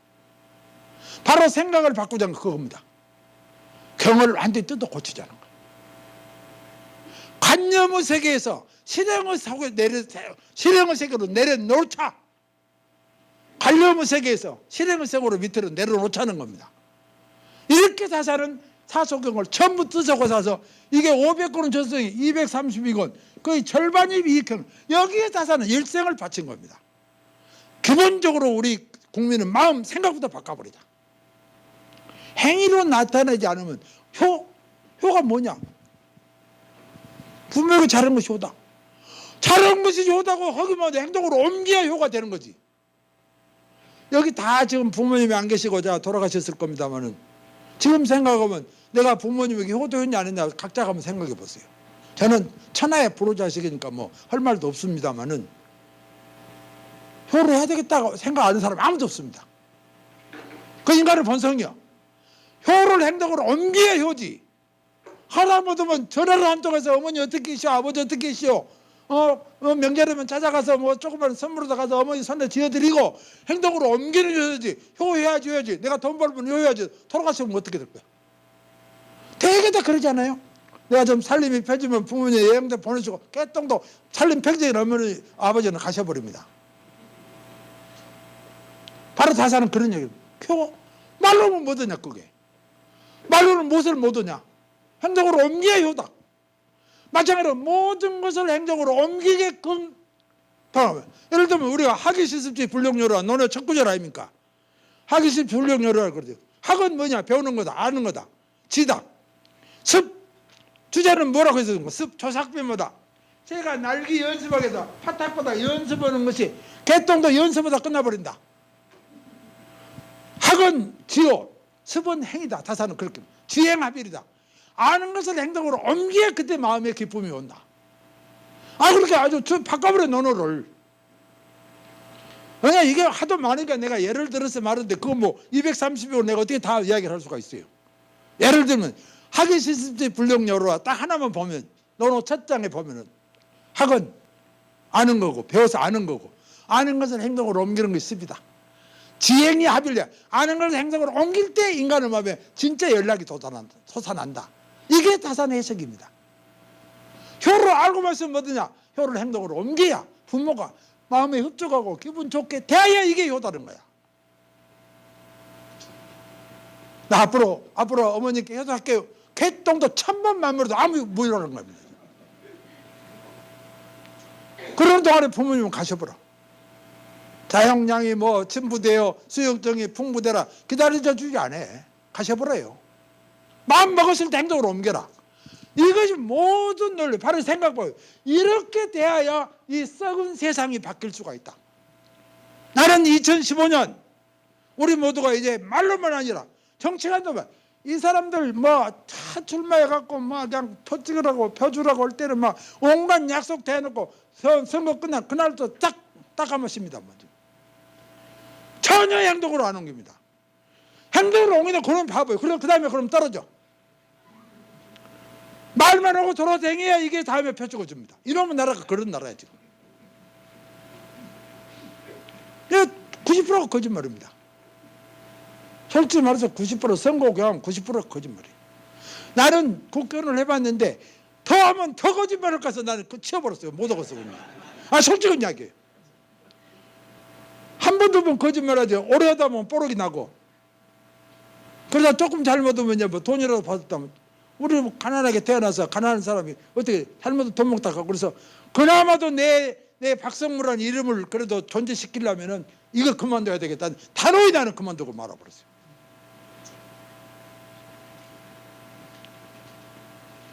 바로 이 생각 바꿔요. 이렇게 돼야 그럼 이게 대안입니다. 나는 우리 대한민국 2015년 대안입니다. 모든 논리를 행동으로 옮겨라. 다 못 옮기면 하나라도 옮겨라. 이것이 우리 공직자들이 우리 국민이 할 일이단 말이죠.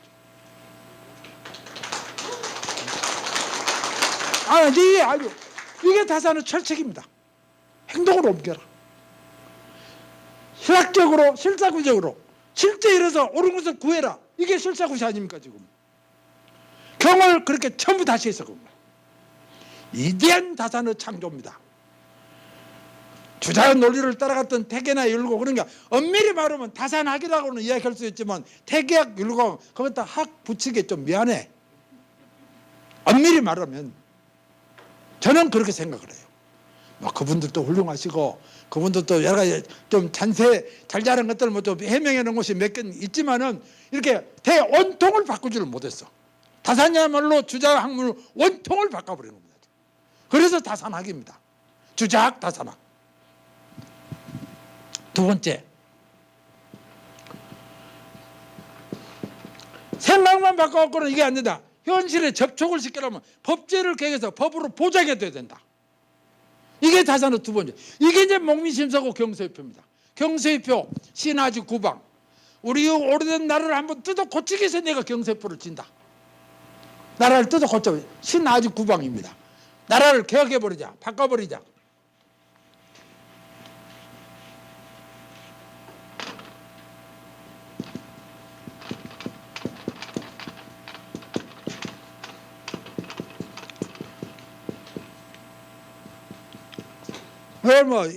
한문으로 좀 어려우니까 영어로 우리 국민들은 훨씬 더 잘 알아먹습니다.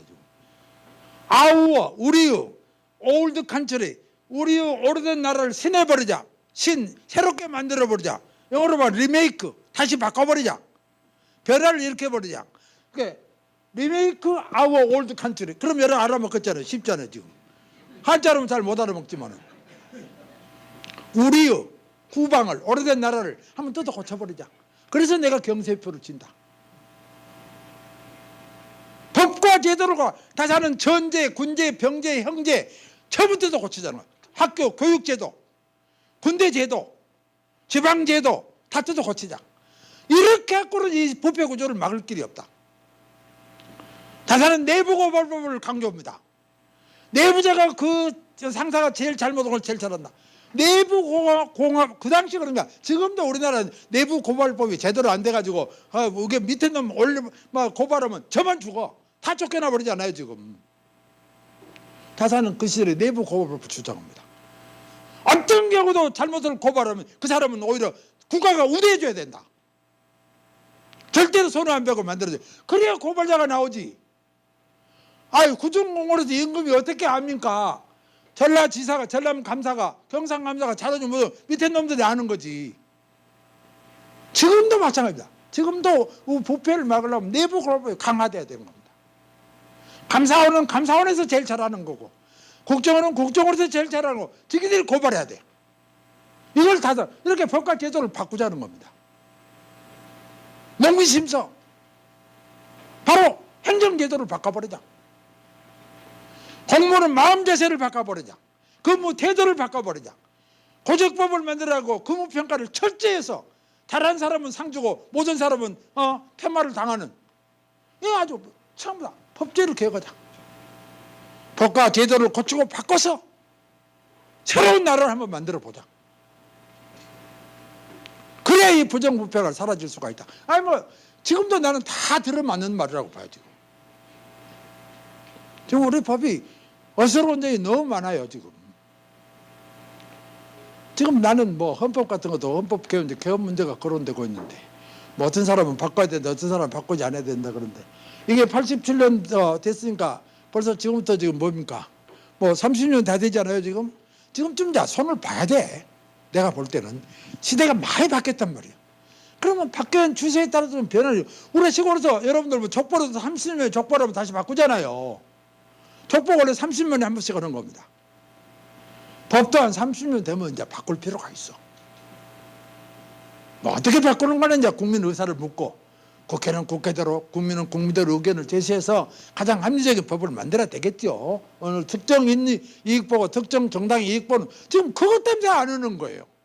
이게 잘못하면 우리 당에 불리하다, 여러분 내게 불리하다, 이걸 갖고 그러는데, 그래서 그게 공이 안 되는 겁니다. 공으로 가가지고 법을 바꿔야 돼. 사로 생각할 것이 아니라. 그러지 않아요, 여러분들? 여러분들 무조건 법 바꾸면 안 된다 그러고 있는데, 바꾸고 것은 바꾸고 안 바꾸고 안 막아야지. 무조건 안 바꾼다고 아무 의미가 없는 겁니다. 국가법도 아무리 좋은 법이라도 이것도 세월이 오래됐으니까 한번 손질하자. 그건 뭐 나쁠 것이 없는 거죠. 예를 들자면 모두 바꾸 폐쇄요. 원래가 오래되면 폐쇄가 되는 겁니다. 바꾸려야 되는 겁니다. 그래서 이거 바꿔요. 이래서 법과 제도를 바꿔야만 된다. 마지막으로 이게 이제 다산의 위대한 또 사상 하나인데,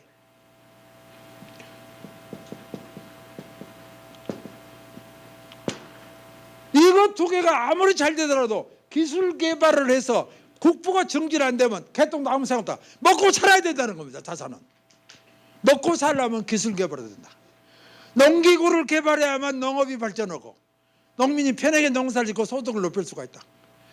방적기를 개발하면 좋은 옷을 만들 수가 있고, 병기를 개발해야만 군대가 강화되고 강병을 이루갈 수가 있다.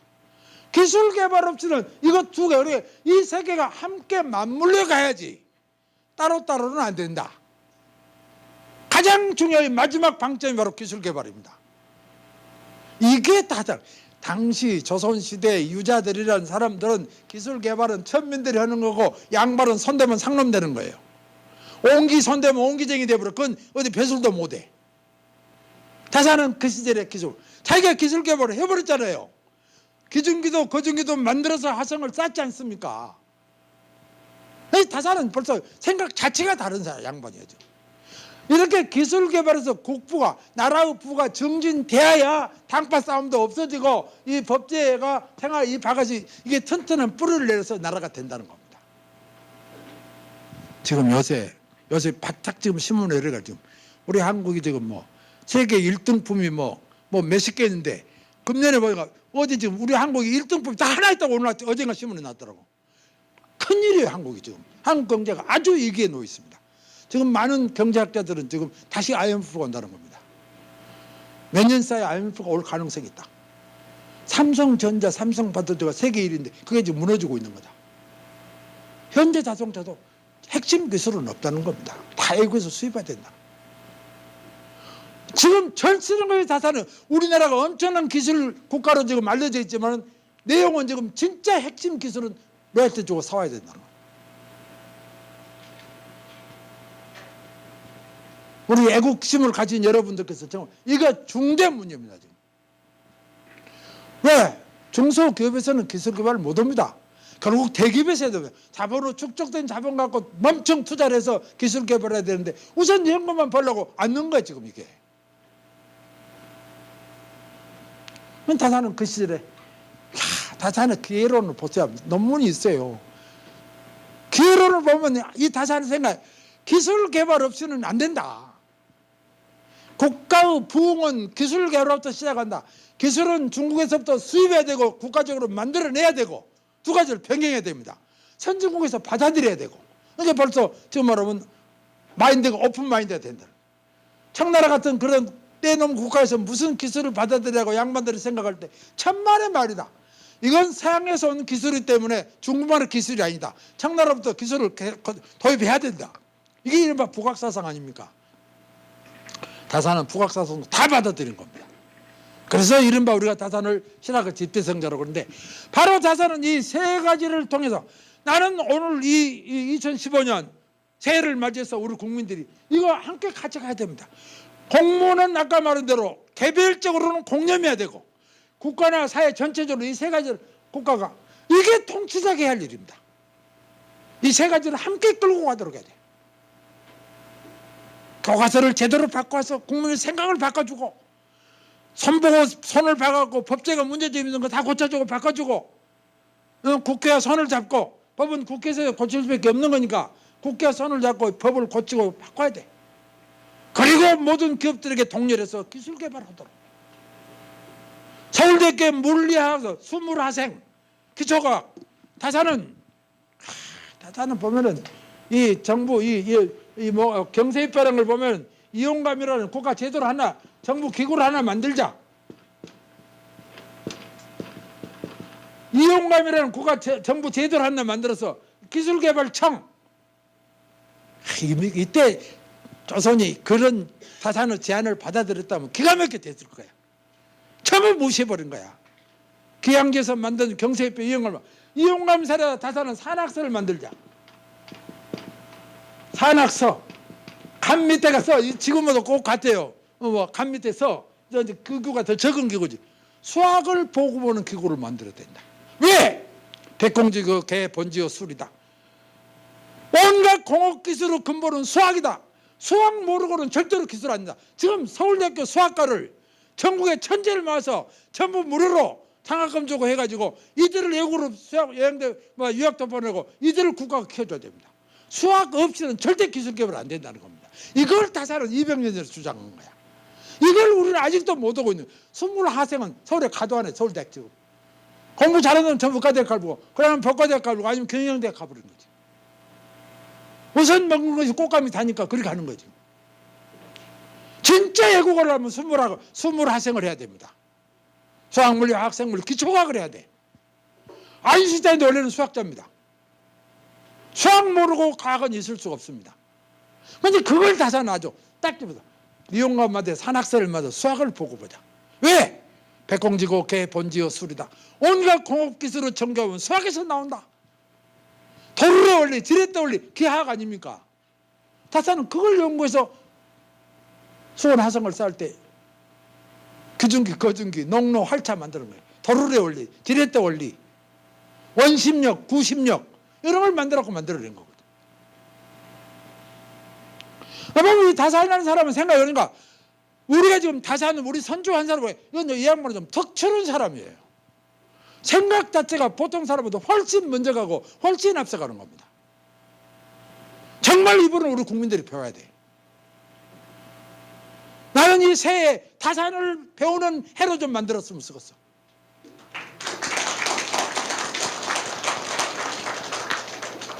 들어보니까 그래. 이런 생각을 보통 사람이 하겠어요? 나는 이 산악설을 만들자. 이거 기가 막힌 거예요 지금.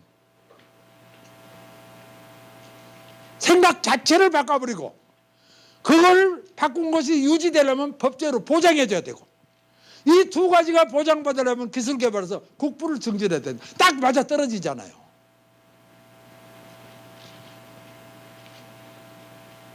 야, 다산을, 그러니까 나 농담으로 가는 거. 다산을 모르는 사람도 바보지만은 다산을 제대로 배우고도 다산에게 참 미치지 않으면 그 사람은 더 바보다 말이야. 다산을 알면 알수록 다산을 미치지 않을 수가 없는 거예요.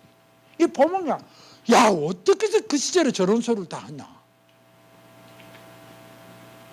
결국 지금 우리 인류는 경쟁 체제인데 나라끼리 경쟁하고 개인끼리 경쟁 아닙니까? 경쟁은 결국 아이디어 싸움이거든. 누가 아이디어가 더 좋냐?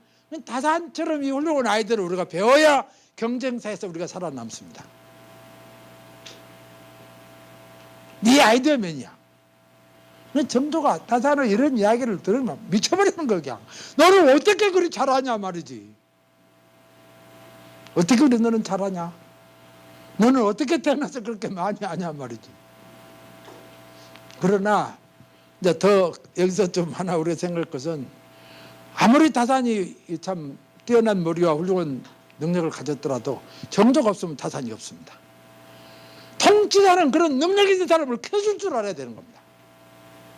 정조라는 거대한 위대한 인물이 있었기 때문에 다산이 활개를 치고 살아갈 수가 있었던 거예요. 이게 어수직이에요. 물과 고기의 만남입니다. 물이 있어야 고기가 놀지. 물 없으면 말라 죽어버리잖아요. 그게 물이 임금이고 고기가 지금 신하란 말이에요. 그래서 어수지계라 그럽니다. 훌륭한 신하, 훌륭한 임금이 만나서 정치를 하는 거죠. 군왕은 인재를 캐줘야 되고, 그 인재가 발견되면 그 사람에게 엄청 밀어줘서 그 사람이 능력 발휘할 수 있게. 정조가 다산이 막 자기 상관하고 싸웁니다. 예를 들면 판사하고 막 싸워. 자기가 볼 때는 이제 판사적 영털인데 안 된다 그러면 판사가 임금한테, 전하, 저런 못된 놈이 없습니다. 저렇게 이게 질서를 모르고 욱에서 지시하면 안 된다. 그럼 그럼 왜 그러면 정약용이 그렇게 그 문제에 대해서 상관을 안 듣는가? 정약용 보고서를 갖고 와봐라. 정약용 보고서 읽어보고, 이 말이 맞지 않나? 네가 틀렸단 말이지. 이렇게 해줘야 나 이제 임금이 되는 것이지. 높은 놈 말 듣고 밑에 놈은 틀렸다면 이 나라가 어떻게 되겠습니까 지금? 이런 거 여러 건 있어. 항해도 곡산 도보사를 갔는데 항해 감사하고 둘이 붙었어요. 정조가 어떻게 된 거냐? 보고서를 정약용에다 올리라. 정약용이 올려서 본 게 다 읽어보고 항해 감사하게, 당신 내가 모가지를 쳐야 되는데 아랫사람하고 싸우는데 윗사람 모가지 칠 수는 없으니까 당신은 그만하고 돌아와. 바꿔줘 버리는 거예요. 통치자가 이런 맛이 있어야 나라가 되는 겁니다. 그러니까 정조가 다산을 만났고 다산이 정조를 만난 것이에요. 정조 24년의 통치는 최재공이라는 그런 어른, 다산이라는 신진 관료로서 그 발랄함, 이게 합쳐져서 정조 24년 치제, 이른바 조선 후기 문해부인하게 그때서 일어난 겁니다. 신하는 신하대로, 임금은 임금대로 노는 거 아니라 신하를 제대로 알아주는 임금이 있어야 되고, 임금을 제대로 보필하는 신하가 있어야 이게 나라가 되는 거란 말이에요. 이 두 가지가 겸해져야 돼요. 그래서 어수지계다. 고기와 물을 만남. 그래서 이렇게 해서 다산을 우리가 알았는데, 이제 지금부터 할 일은 이제 여러분들은 다 나이가 드셨으니까 여러분 아들 손자들에게 이제 다산을 배우라고 그래야 돼요. 여러분들 눈앞에서 잘 안 보이잖아요 지금. 이제 나도 요새 글 보려면 눈앞에서 보이지 않고 그래요 지금. 이제는 후학들에게, 자기 자녀들에게도 다산을 배워. 그런데 아무리 좋은 책을 내도 보도를 안 하는 게 이놈의 나라가 희망이 없습니다 지금. 전 세계에서 OECD 가입 국가가 32개 나라인데 독서율이 한국이 꼴등이랍니다. 책을 안 읽어. 어떻게 될지 모르겠어요 이게 지금. 내가 제 이야기를 이제 마치겠습니다. 시간이 좀 8시 반이 됐는데 원래 90분 하려고 그랬는데 조금 시작이 좀 늦어서 그러는데, 일단은 나는 특히 여러분들은 다 지역으로 보나 어디 보면 다 지도자급이시고 다 지도자들이신데, 여러분들이 동네석은, 가정에석은 정말 2015년도 청년회로 만들자. 우리 가정부터 읽자. 나부터 읽으란다. 너희들도 읽어라. 아들, 손자, 딸들한테도 읽어라. 다산은 자기 아들들에게 보는 편지를 보면은 그 유배지에서 짐승하고 사람 차별이 뭐냐? 사람은 책을 읽을 수 있다는 거, 짐승은 책을 못 읽기 때문에 짐승 노릇하는 거다. 인류는 책을 읽기 때문에 인류가 만물의 영장으로서 세상을 지배하고 살지 않냐? 책을 안 읽으면 너희들은 짐승과 같다. 너희들 짐승 되려고 책 안 읽냐? 이렇게 아들들에게 막 따집니다. 책을 읽어야 된다. 근데 요새는 이러면 스마트폰, 지하철 타고도 이 짓거리만 하고 잡혀서 책이라는 건 보도 안 해요 지금. 남녀노소요. 노인들도 이러고 자빠졌어. 내가 보면 나 기가 막혀. 뭔 재미가 있습니까 그 같은 것이 지금. 눈에 잘 보이도 않는데. 정말로 독서를 해야 됩니다. 다산이 가장 강조한 건 자기 아들들에게 독서입니다. 두 번째가 독서, 첫 번째는 효제입니다. 다산은 효제를 해라. 부모가 효자고 형제가 오해라. 아버지 어머니 말로 효모가 아니다. 큰아버지 큰어머니 작은어머니 작은어머니 고모 고모부 이 자기보다 이 사람에게 잘한 것이 효다. 쟤는 뭐냐? 형제간에 왜? 형제가 4천 5천억에 잘한 것이 해야지 형제간에 잘할 수는 있다. 4천 5천까지 잘해야 그게 죄다. 지금 이놈이 효제가 없어서 엊그저께도 지금 어머니가 아버지가 부인하고 딸 둘을 한 번에 죽이고 지금 보세요. 지금 이게 나라도 아니에요 지금. 그래서 다산이 강조한 가장 중요한 건 효제, 두 번째가 독서입니다. 내가 이 책을 한 거 내가 누구 대표적으로 오늘 제일 열심히 들은 양반이 누구예요? 아주 열심히 들어오고 계신 제 양반도 책 하나 내가 선물 하나 드릴게요. 책 하나 드릴게요. 이게 바로 다산 선생이 아들들에게 준 편지입니다. 이걸 하든 이 노인께서 계속 하죠. 악수 한번 합시다. 악수 한번 합시다. 노인이 계속 적고 계셔. 이거 보통 양반이 아니에요. 저 책이 바로 유배지에서 보는 편지가 다산이 18년간 귀양 사시면서 고향에 두고 온 두 아들 제자들에게 인생은 어떻게 살아라, 어떤 것이 값 있는 삶이다, 어떻게 해야 선배가 되느냐, 어떻게 해야 지도자가 되느냐, 어떻게 해야 훌륭한 인물이 되냐를 그야말로 옆에 두고 있지 않은 아들들을 엄격 조정을 하면서 편지로 눈물겨운 이야기들이 담겨 있습니다. 나는 이렇게 억울하게 살고 있단 말은 너희들은 잘 돼야 될 거 아니냐. 너희들이 책도 안 읽으면 우리 집은 영원히 패족이다. 패족이 패족에서 벗어날 수 있는 길이 딱 하나다. 그것은 패족이 독서하면 패족이 풀려날 수가 있다. 독서 안고 나면 너희는 영원히 앞으로 종놈 돼버린다. 얼마나 간절합니까? 감옥에 들어가 보면 자기 인생에 대한 걱정은 별로 없어요. 나는 이미 이제 내가 국가범법으로 내가 1년 살았는데 나는 포기했어. 나는 좋다. 아이고 집에 두고 온 이놈 새끼들 걱정이 돼서 말이지. 이것들이 아버지가 빨갱이로 되면 앞으로 이놈들 어떻게 살 것인가 말이지. 그걸 못 견디겠더라고. 타산도 똑같은 거지. 타산 역적으로 귀양 살아. 그러니까 내가 역적으로 귀양 살고 너희들이 책까지 안 읽으면 우리 집은 이제 영원히 끝난다. 아니다. 그러니까 두 아들들이 진짜 공부를 해서 타산이 돌아가시고 이 아들 집에 벼슬이 내립니다. 타산 큰아들이 감역벼슬입니다. 69세에. 그러니까 다산이 아들이 정학연이라는 사람이 자기 친구가 보낸 편지가 있는데 보면은 고목에 꽃이 피었네. 우리 집에 늙은 나무에 지금 꽃이 피었다고 말이지. 그렇게 공부를 하다 보니까 표적에서 완전히 벗어나 본가. 다산 손자 정대림이 바로 큰아들 큰손자가 진사학교고 벼슬입니다. 다산의 정손자가 문과 정문섭 문과학에서 성집 벼슬입니다. 완전히 다산 집안이 풀려버립니다. 그러니까 다산은 학문적으로 성공하고 자녀들 잘 키워서 후손까지 성공하고 쫙 벌어져 버린 거예요. 이게 독서의 힘입니다. 그래서 내가 다산 2015년 다산 말씀을 드리면서 마지막으로 효제하고 독서하자. 난 두 가지요. 다시 우리 국가가 지금 효제를 숭상해야 됩니다. 그래서 국회 정의회의장이 지금 인성교육을 뿌리자. 내가 저번에 강의하면서도 효제로 돌아가자.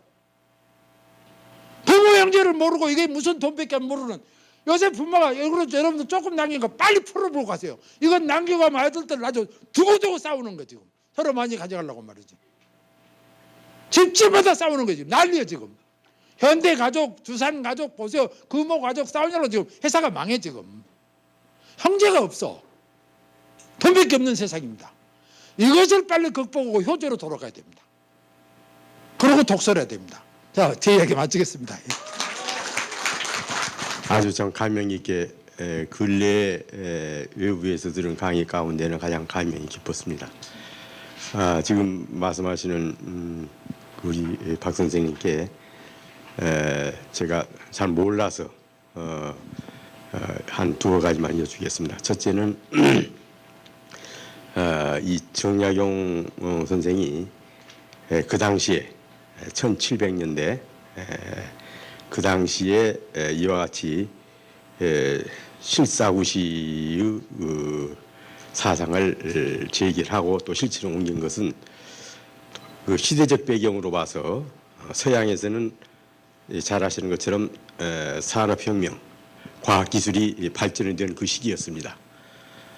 그렇게 해서 방적기가 발명이 되고 전기기관차가 발명이 되는 산업혁명 시대, 근대혁명 시대인데 이와 같은 서양의 문물과 그와 같은 과학기술의 발전의 영향이 그런 기운이 이분이 혹시 이 부분이 이제 제가 질문 드리는 건데 이분이 혹시 그 당시에 청나라에 가서 이와 같은 기운을 그런 그 사상을 그런 흐름을 느끼시고 오셔서 이와 같은 그 사상을 이와 같은 아이디어를 내셔가지고 한 것이 아니겠느냐라고 생각할 수도 있겠는데 그런 것이 아닌지 한 가지 여쭈고 싶고요. 그 다음에 두 번째는 이분이 40대 후반에 40대에 들어가서는 귀양살이를 하시는데 현직에 계실 때 하고 그 다음에 귀양살이를 하시고 하셨을 때 하고 그 양자를 비교해서 이분의 사상이 어느 쪽에서 더 많이 발굴이 되셨고 재창을 하셨는지 그리고 말년에 좀 가서는 천주교를 천주교를 지지를 해서 또한 그 감옥까지 가셨는데 그러한 영향들은 어떻게 됐는지 요 부분을 제가 여쭤보고 싶습니다. 아주 아주 다산에 대해서 깊이 관심을 많이 가지고 계신 분의 질문입니다. 다산이 청나라를 간 적이 없습니다. 다산은 청나라에 갈 계획이 없었어요. 그래서 다만 아까 말씀대로 다산 주변에 청나라를 갔다 온 사람이 많습니다.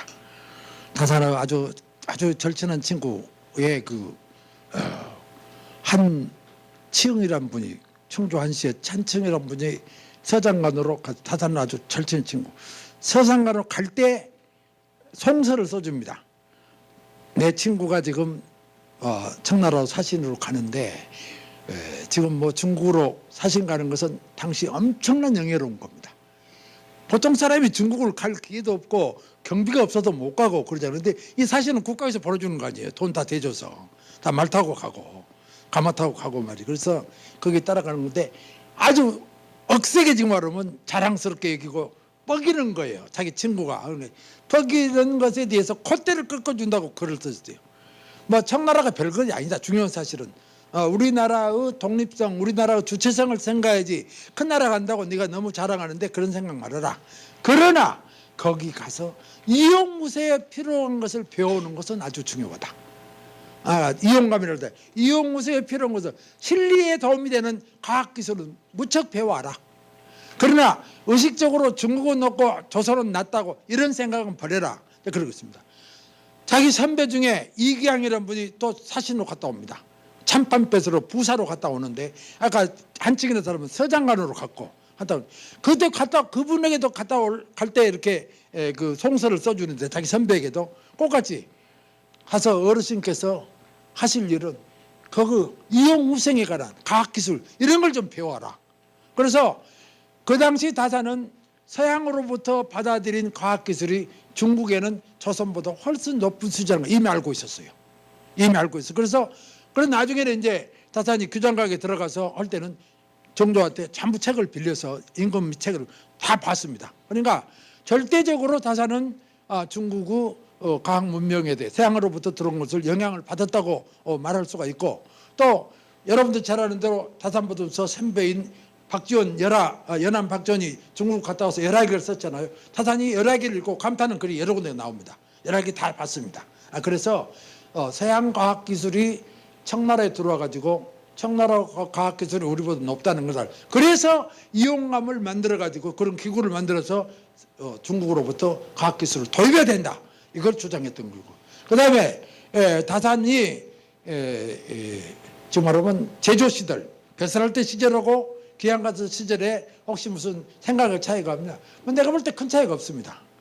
큰 차이가 없고 오히려 제조 시절에는 상당히 가격은 주장을 했는데 여전제 같은 거 보면 토지를 전부 국유화하자.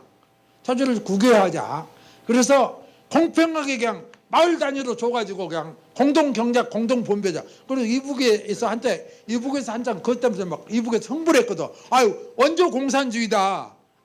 이북 사람들이 지금 부관했던 걸. 그런데 다산은 그런 공산주의 논리가 아니라 불균등이 이렇게 심하니까 부근동 요새 같다 보면 양극화 현상이 너무 한 사람이 만석궁이면 만마지게 가지고 있었고 거기에 9,999명은 전부 소작인데 이런 불평등한 나라가 어디가 있냐. 이걸 개선하려면 공동경작 공동소유를 할 수 있는 이런 국유제 토지 제도가 필요하냐. 오히려 그건 제도 시절에 그렇게 강하게 주장했는데 경세입회 보면은 유배 가서는 정전제라 그래가지고 훨씬 더 약화된 논리를 합니다. 그러니까 다 자기 신분도 귀양살이하고 있다 보니까 아무래도 약화돼 있고 그래서 그런 거 몰라는. 그러나 그런 몇 가지에 있어서 좀 약화된 분야도 있지만 또 어떤 부분 시 같은 걸 보면 또 훨씬 강하게 씁니다. 그러니까 다산을 분석할 때 벼슬할 때나 유배할 때나 뭐 큰 차이가 있냐. 대체로 큰 차이 있는 것도 있고 없는 것도 있고 저쪽에서도 강한 거 있고 이쪽에서 강한 거 있기 때문에 별로 큰 차이가 없다. 이렇게 말할 수가 좋고 그다음에 천주교 문제는 다산 안태 천주교의 강경원도 있습니다. 신앙으로 한 젊은 시절에 23세부터 한 30세 가까이 자기가 천주교에 대해서 관여를 했다. 그런데 제사를 지내지 말아야 한다는 북경 교구에서 그런 교회법이 바뀌면서부터 나는 유교주의자로서 제사를 안 지낼 수가 없다. 그래서 자기 형하고 싸우고 정약종은 절대 제사를 안 지낸다 그러고 자기는 지내자 그러고 그래서 이제 정약종이 집에서 나가버리잖아요. 그리고 정약종은 아까 지난 8월에 프란치스코 교황이 오셔서 시복이 됐습니다. 정약종은. 그런데 다산은 형제가라도 이제 결국 분열이 된 겁니다. 그래서 한 분은 신앙인으로, 한 분은 학자로 두 분 다 성공한 거죠. 그래서 다산은 또 그리고 천주실이라든가 천주교 쪽의 그 자료를 보면서도 서양 마인드를 좀 웨스턴 마인드를 많이 지녔다고 보는 거죠. 그것도 상당히 영향을 받았다. 그러니까 그런 여러 가지가 합해서 꼭 하나만 아니라 그런 전체들이 합해져 가지고 다산이라는 학문이 수립된 거다. 이렇게 보면 되시겠습니다. 예, 또, 예, 어제 답변이 되셨습니까? 예, 또, 예, 예.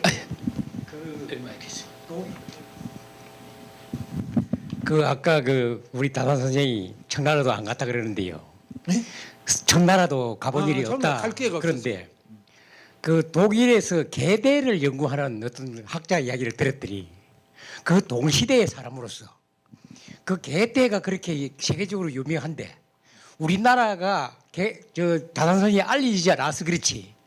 그때 당시에 서양에 만약 다산 선생이 알려졌다면 난리가 났지. 계대보다 훨씬 유명해야 될 거다. 그런데 계대가 우리가 보면 문학이나 하는 사람이 아니고 그 양반도 수학도 잘하고요.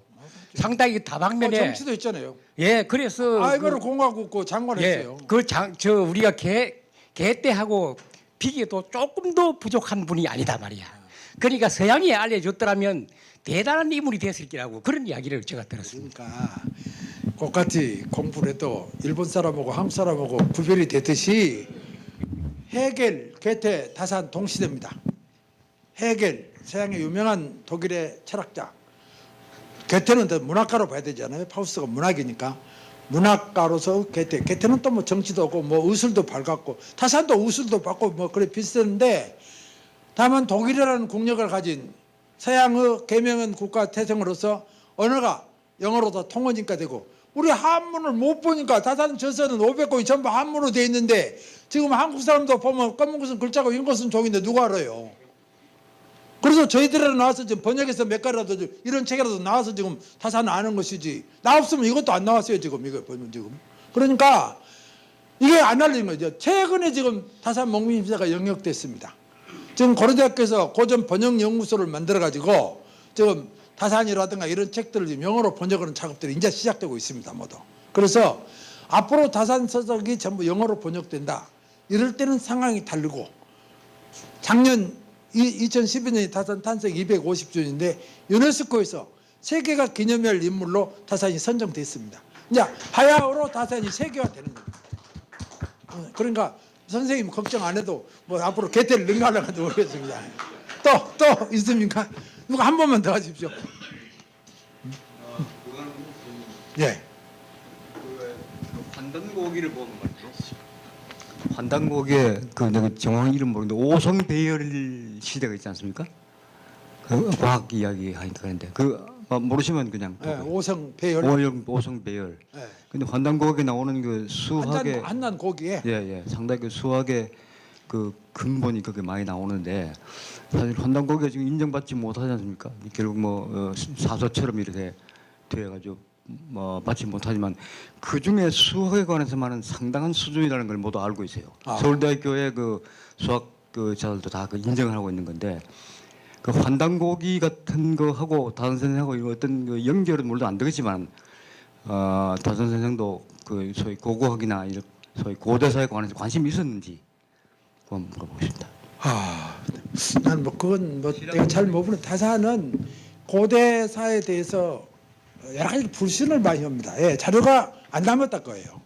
자료가 제대로 자료가 없기 때문에 타사는 실증주의자니까 자료가 없으면 말을 못 하거든. 타사는 그러니까 고대사에 대해 언급을 별로 안 해요. 자료가 없으니까 이야기를 안 하는 거 아예 안 해버리는 거예요. 나쁘다 좋다가 아니라 그러니까 그걸 타사는 기록해서 고대사에 대해서는 찾을 수가 없고 다만 삼국사기라든가 이제 고려사랑 이런 걸 보고 타사는 국토 지리사 같은 것은 이제 그런 것을 근거로 해서 중국 사설을 가지고 연구를 합니다. 중국 사설을 뭐 한서라든가 사기라든가 이런 걸 통해서 한국 지리를 조선 지리를 빤자고 그러는데 고대 단군 이런 걸 별로 내가 지금 자산 기록은 별로 언급이 없어요. 그러니까 자료가 없는 것에 대해서는 자기는 말할 수가 없다. 그래서 자료가 발굴이 안 되게 못 하는 거고 그리고 한단 고기는 나는 이제 다산이 그 한단 고기에 대한 언급이 별로 없는 것 같은데 실제로 다산 수학은 중국에서 서양에서 들은 기학 다 본 겁니다. 이 다산 형 정약전이라고 있죠. 흑산도 기형 살았던 이 양반은 수학자입니다.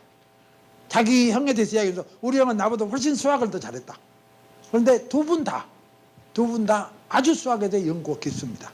뭐 다산은 수학 책들이 있는데 그게 지금 세상에 많이 알려졌는데 보면 우리가 알 수 없는 그런 뭐 구갱, 뭐 구고, 뭐 이런지 삼각형 뭐 이런 것들 있잖아요. 이런 것들이 다산은 아주 연구가 깊습니다. 그러니까 그건 주로 국내에 보듬도 서양에서 들어온 청나를 통해 들어온 수학서적, 기하학 연구가 아주 깊었다고 그런 이야기가 있거든요. 그러니까 한단 고기를 통한 수학 전수보다는 오히려 서양에서 온 수학을 전수받아서 수학에 그런 관심을 많이 갖고 공부를 했지 않냐. 뭐 제 생각은 그렇습니다.